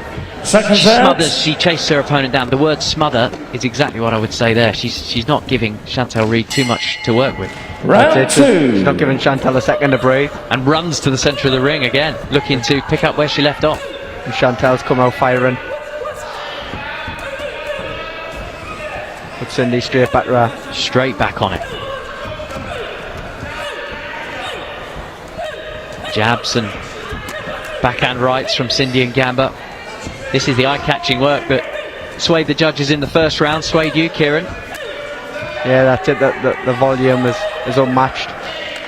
Certainly is. So Chantel Reed looking to avoid the fate that happened to Kerry Davis in the previous fight. English boxer losing in the semi-final, but Cindy and Gamba is not here for any of that. She's trying to send a message of her own. Says she'd love to box for GB. Passport application is in, but obviously it's a process that takes its time. She's got refugee status because it's illegal to be gay in her native country, Cameroon. Now based out of Bolton in the Holywell ABC. And looks to have a big future. Great fighter, Cindy and Gamba. Like I say, that the punch volumes unmatched at women's middleweight category. She boxes like a flyweight. Yeah, it's frightening, isn't it? The volume of punches she throws. Just so accurate with them as well.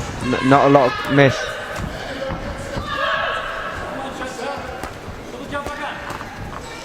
Yeah, it's front foot, aggressive, and it's eye-catching stuff from the woman in blue, Cindy and Gamba. Chantel is throwing, just not having the same levels of success. That's more great work. Right hand catching the head of Chantel Reed, a little bit of spray.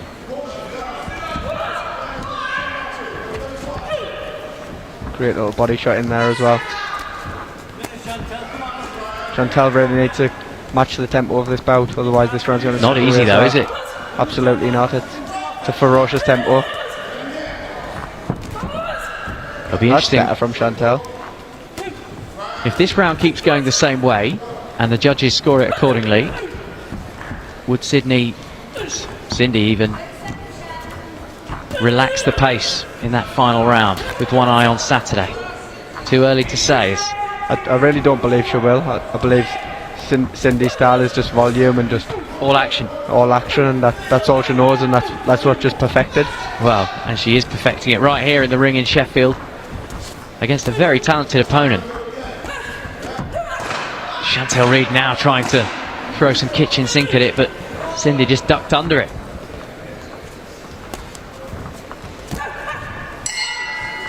Yep, smart jab on the bell as well. I believe it'll went the same way on the judges scorecards as well. Well, it is all action from the woman in blue, who won the first round 5-0 on the judges scorecards.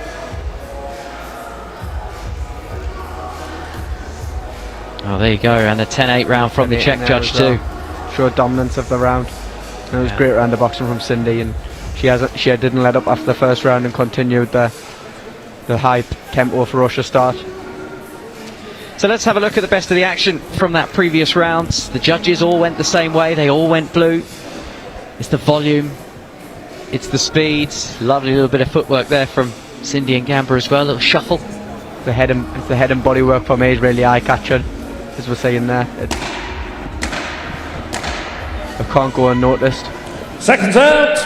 So Chantel Reed has it all to do, or we're heading for an Athena Bylon Cindy and Gamba final, which looks pretty mouth-watering on the evidence that we've just seen from the last 20 minutes. Yeah, that's it. Cindy's tempo with Athena Bylon skills makes her a great final. Certainly would, but Chantel Reed will still have her say about that with 3 minutes left of this contest. And you're right, the early evidence is that Cindy and Gamba will not take her foot off the pedal. Looks like she's controlling it a little bit more this round. Picking the eye-catching punches rather than the volume this round. And yet still able to throw 3s and 4s. It's been great to watch this. It's felt like an exhibition, and it is not an exhibition.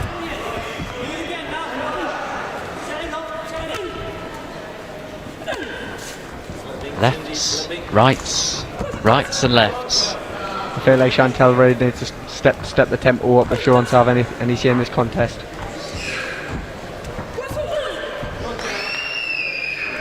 Well, what will Chantel take away from this, what has felt like quite a one-sided contest so far? It's another one. It's a great experience, and it's something that she probably hasn't faced since coming back into the sport, is boxing at this tempo, because not all middleweight women fight at this tempo. This is quite ferocious. Like I said earlier, it's like a flyweight male contest. The tempo that's been firing. Look at that from Cindy and Gamba now, throwing combos and dancing away from them. The footwork remains absolutely elite. Yeah, she's starting to enjoy herself in there now. That's better from Chantel Reid. So a minute 20 left of this final women's bout of the morning session here in Sheffield.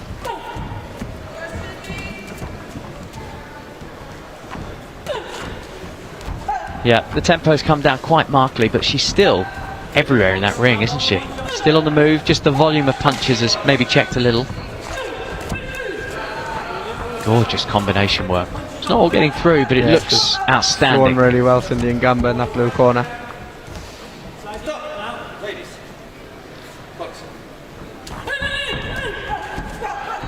Referee telling them to engage like Cindy hasn't been letting them fly for the previous round. She took 1 second off and then threw 6 punches.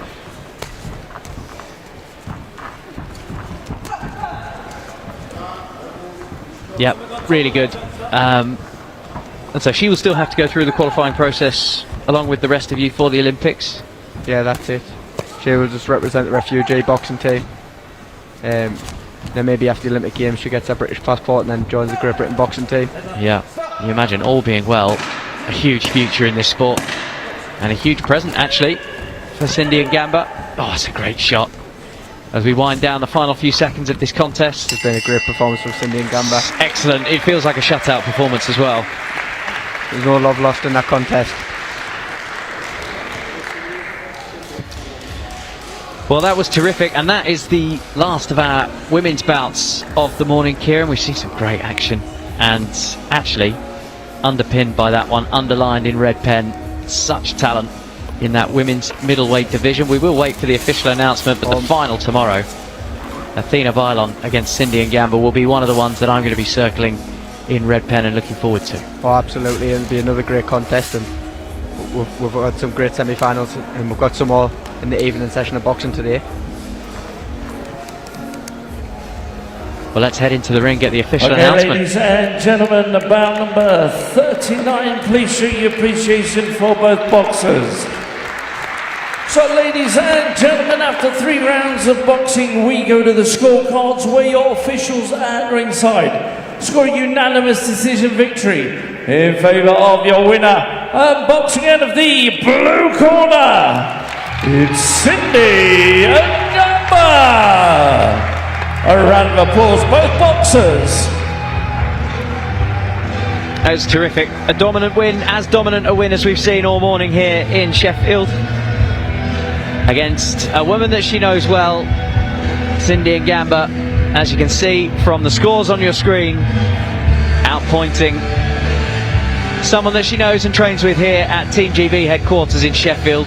Terrific performance from the woman representing the refugee boxing team.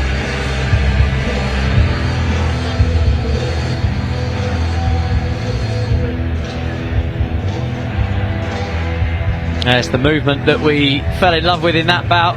Kieran called it from the very first exchange. So much movement, so much volume, high speed, and there was even time for a little Cindy shuffle late in the fight as well. Okay, ladies and gentlemen, it's bout number 40. It's the final bout of the session. Introducing your boxers to the ring. And firstly, your red corner, representing England, give it up for Patrick Brown.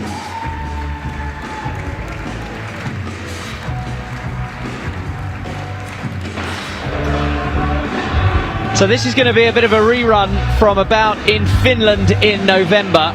The man on your screen there, Pat Brown from Manchester, representing England, beat his opponent, the Nigerian Adam Alore, to win the Tama tournament, an international tournament in Finland. And it's a bit of a contrast in styles, this one too, Kieran. Oh, absolutely. You know, with Pat Brown, you get into all action and entertainment. He comes and leaves nothing in the ring, and he'll be straight on that front foot, looking to make a statement. Well, we're looking forward to that statement. Ladies and gentlemen, introducing your blue corner, representing Nigeria. Give it up for Adam Alore.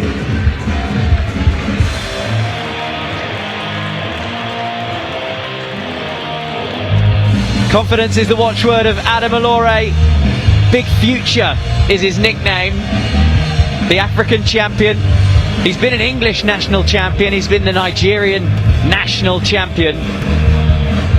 I'd say it's such a talented fighter. I believe he's already booked his place for the Paris 2024 Olympic Games, and that's just testament to how hard he works, and he is a super talented fighter. That's it. He's already there. He won the African qualifier, and he says it's not good enough for me to go to the Olympics. I need to come home with that shiny gold around my neck. He's a confident man, and we're looking forward to this one. Okay, ladies and gentlemen, this is bout number 40, which is a heavyweight semi-final scheduled for 3 rounds of 3 minutes, and introducing your boxers. Firstly, boxing out of the red corner, we're in the all red, and representing England, give it up for Patrick Brown. And ladies and gentlemen, across the ring, his opponent, boxing out of the blue corner, wearing all blue and representing Nigeria, give it up for Adam Alore. Your referee at the bell, representing Germany, Mr. Alexander Dabrish. Pat Brown's eyes is locked on. I feel there's a bit of spice on this one, Kieran. I mean, what we didn't see on screen, but we can see because we're ringside, is when they announced Pat Brown, he walked to the middle of the ring and he just stared Alore out for about a minute and a half. That's it. Like I said, he's all business and all action, Pat Brown, and you'll see that from the off. Yeah, and he warmed up for this bout by sitting in that seat you're sitting in yesterday. 3 hours of commentary with Stacey Copeland. Here we go. Adam Alore in the blue against Pat Brown of England in the red in the heavyweight semi-final. 2 big men. Stylistically, Alore might be the slicker, but Pat Brown brings the aggression, and he's always in a fight. There's some silky skills from Adam Alore. See his movement around the ring, but Pat Brown with that stalking style. Yeah, he will walk you down. You might dance around a bit. He'll keep walking forward. Boxes out of the Moss Side Firebox gym. The Moss Side Terminator just keeps coming forward. Watch him. There you go. Wherever Alore goes, Pat Brown will follow. Oh, and he's put him down. Pat Brown. Huge left hook. Great left hook. Huge left hook from Brown. Just above the ear. Sends his man to the canvas. 8 count from the referee, and we're straight back into the action. What a shot. We'll see Pat Brown try and take advantage of that now. Well, he certainly will, because he knows he's got the power and impact. Great body shot. Well, big men can do big damage, and Pat Brown is a big heavyweight in there. Looking to push him around. He's already let him know that he has the power to damage him. Beat him in Finland last November, and he's got him up against the ropes, and he's going to work here, Brown. Alore fighting back, but Brown going to work on the body, swinging big shots. What a fight. What a fight. First round here in the heavyweight semi-final. Pat Brown has already had his man on the canvas. Jab. Another great snap jab. Well, Brown is sensing an early night here, an early afternoon, an early lunch. Adam tying him up. Alore, remember, already qualified for the Olympics. He's targeting gold. That's it. Pat Brown has sent him to the canvas with a message to send himself. That's it. Pat Brown's got the same ambitions. He wants a ticket to Paris, the same as Adam. Yeah, we may well see them do it all again in Paris. 36 seconds of the first round to go, and Alore looks like he's shaken free those cobwebs. He's back to moving around the ring. Brown holding on, and a little snap uppercut out of the clinch. Oh, that's good work from Alore with the lead left hook. Oh, and Brown caught a big one as he was coming in as well. And now he's holding. Ring smarts from the man from Manchester in the red jersey. Oh, another great left hand come through from Pat Brown. You can't blink. You cannot blink in this bout. What an opening round. Well, I think we're going to need to see it all again. Adam Allure in the corner, breathing through his nose, trying to calm himself down. There's the split screen, and Brown is not sitting down. Scorecard is in. There's 1 10-8 on there, and the rest of them 10-9s in favour of Brown in the red jersey. Great round of boxing from Pat Brown, stalking his opponent. But Adam Allure started that round really well until that left hook got through. And what a left hook it was. Well, here is the best of the action from that first round. And I think there's only one place we can start. Right under the ear. Great shot. And you see Adam Allure trying to tie the bout up. Tie Pat up to stop him from working. Well, it was a supreme punch. Huge power. Well, that wasn't all he offered in that Seconds first round, out. Pat Brown. Stalked his opponent all the way. And the referee's just telling them, before we come together for round two, stop holding. Let's have a fight. I think that's what everybody wants watching at home on the BBC and here in the arena in Sheffield. So Allure's come out with a couple of jabs just to try and set the tone, but when he tries to get close, Brown's fending him off with his left jab of his own. It is a contrast of styles, isn't it? The slicker, more eye-catching work is blue, no doubt, but the more effective so far has come from the red corner. Pat Brown just stalking his opponent to back them into the positions of the ropes in the corners to let his flurry unload. As we saw in that first round.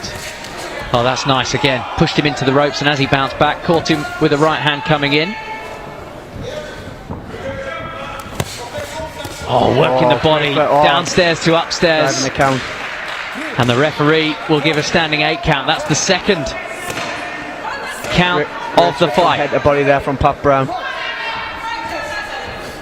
What a display this has been from the man from Manchester. Oh, great shot from Adam got through. And the gum shield came out. Knocking the gum shield of Pat Brown out with that right hand off the back foot there from Adam Allure. Certainly was a good shot off the back foot, just as Brown was starting to turn up the heat. Two-time elite national champion in England is Pat Brown. Allure's won that title himself, but now represents Nigeria. I know Adam Allure has moved up in weight category to qualify for the Olympic Games as well, which is an unbelievable feat. Coming up from the 86 kilo division where he won his national titles to qualifying for the Games as a heavyweight. This is great work from Pat Brown up against the ropes. You can see the difference in their stature. Brown carrying the weight, living at the limit. Looks like he always lives at the limit, but he's landing some big shots on Allure. Huge pressure. And you feel that Allure's been done a bit of a favour by the referee there, enabling him to get off the ropes and just find a little bit of distance. But Brown walks forward again. It's a great job to find his range before he unloads. That's smart from Allure, who's got his fans in this arena. And Brown keeps walking forward. He's been caught with a good shot there though, and just tucks his head in to try and take the sting out of Adam Allure's punches. You know, Adam Allure has already got one great win in this competition so far, and he beat the German boxer on the first day of competition. Yeah, so this event is a round robin, not a knockout, so we'll see the German boxer again, Tyrone Amo. Pat Brown will box him tomorrow, but ultimately it's these two, isn't it? Oh, bit of aggro in there. Brown just butting up the heads, the referee reminding him behaviour is key. Both catching big leather as they came in there.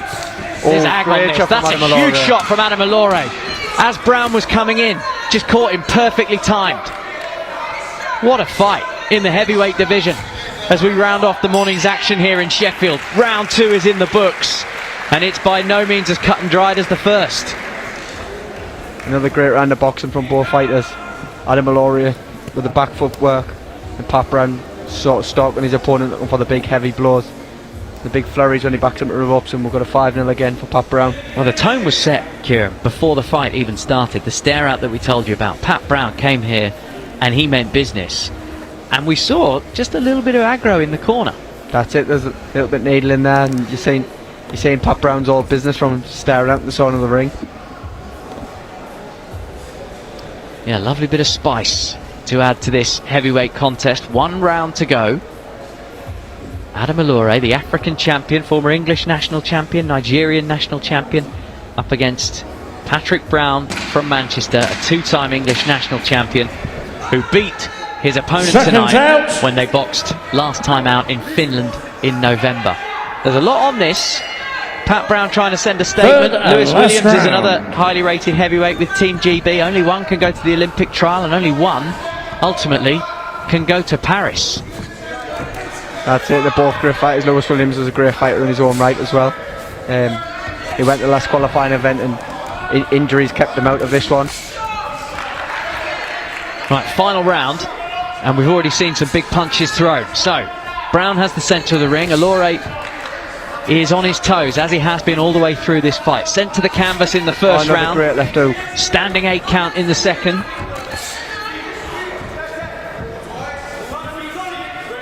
Some good shots, clean shots from Patrick Brown. When he throws a punch, it stays here. Yeah, he's a heavy-handed boxer, Pat Brown.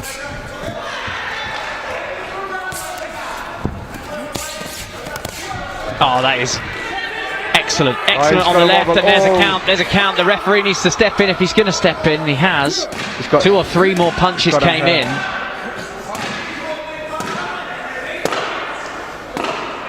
That's the third count of the fight, and the referee has said no more.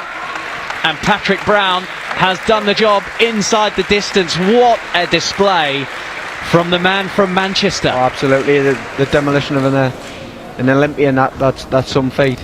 I mean, Adam Allure feels he could have continued, but Pat Brown put an absolutely show-stopping performance on then. Show-stopping is the word.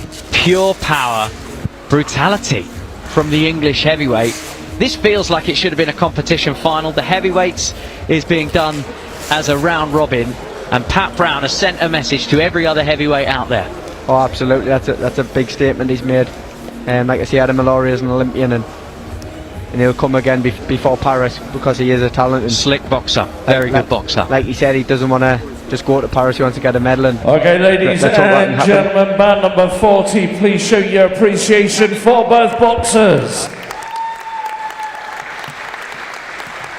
So, ladies and gentlemen, your referee stopped the contest in round 3, giving you your winner, progressing on to tomorrow's final boxing. Out of the red corner, it's Patrick Brown. A round of applause, both boxers.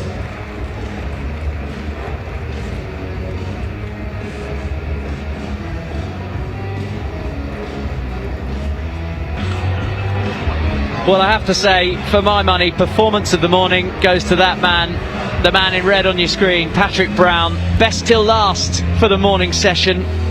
3 counts he put on his opponent, including that enormous knockdown in the first round. And Adam Allure is a highly skilled boxer, already qualified for the Olympics, a national champion, and tonight, well, there was only one man in the contest. Oh, Pat Brown fought from the minute. That was a great performance, and he was in there to do business, and that was a fantastic performance, like you see, against the Paris 24 Olympian. Unbelievable. Well, I mentioned that Pat Brown did commentary with us yesterday with Stacey Coleman. He's just walked past our commentary position. He gave each of us a fist bump. He's just knocked out my left hand. He is a powerful, powerful man. Well, what a morning we've seen. There is the best of the action from that Pat Brown fight. Adam Allure will come again. Don't you worry about that. We'll see him in Paris this summer. But whether we will see Patrick Brown, we'll have to wait and see. The heavyweights is a round table event, a round robin. We'll see Pat Brown again tomorrow, and I, for one, cannot wait for that. But that draws our morning session to a close. We're back again at 5. And we have a huge number of fights for you. 12 fights in the evening session. Actually 11, because you're not boxing, Kieran, because you've been given a walkover, which gives you a little bit of a breather, although I know you'd rather have the time in the ring. That's it. I might be back out helping on the commentary tonight, if needed, but... You're needed. There we go, I'm needed. Must have been the voice of reason. No, but I'll go away now, have a little rest, I come back to the commentary, then it's fully focused for me for my final tomorrow, where I'm looking to put a great performance on. Yep, and we're looking forward to seeing that from you. Kieran McDonald has been with us this morning, and you heard it. He's just pledged he'll be with us this evening to watch some of his English and Team GB teammates in the ring for the morning from the World Boxing Cup GB Open here in Sheffield. I've been Chris Latcham. We're going to wrap things up, but we'll be back with you at 5 o'clock for another brilliant session. See you then.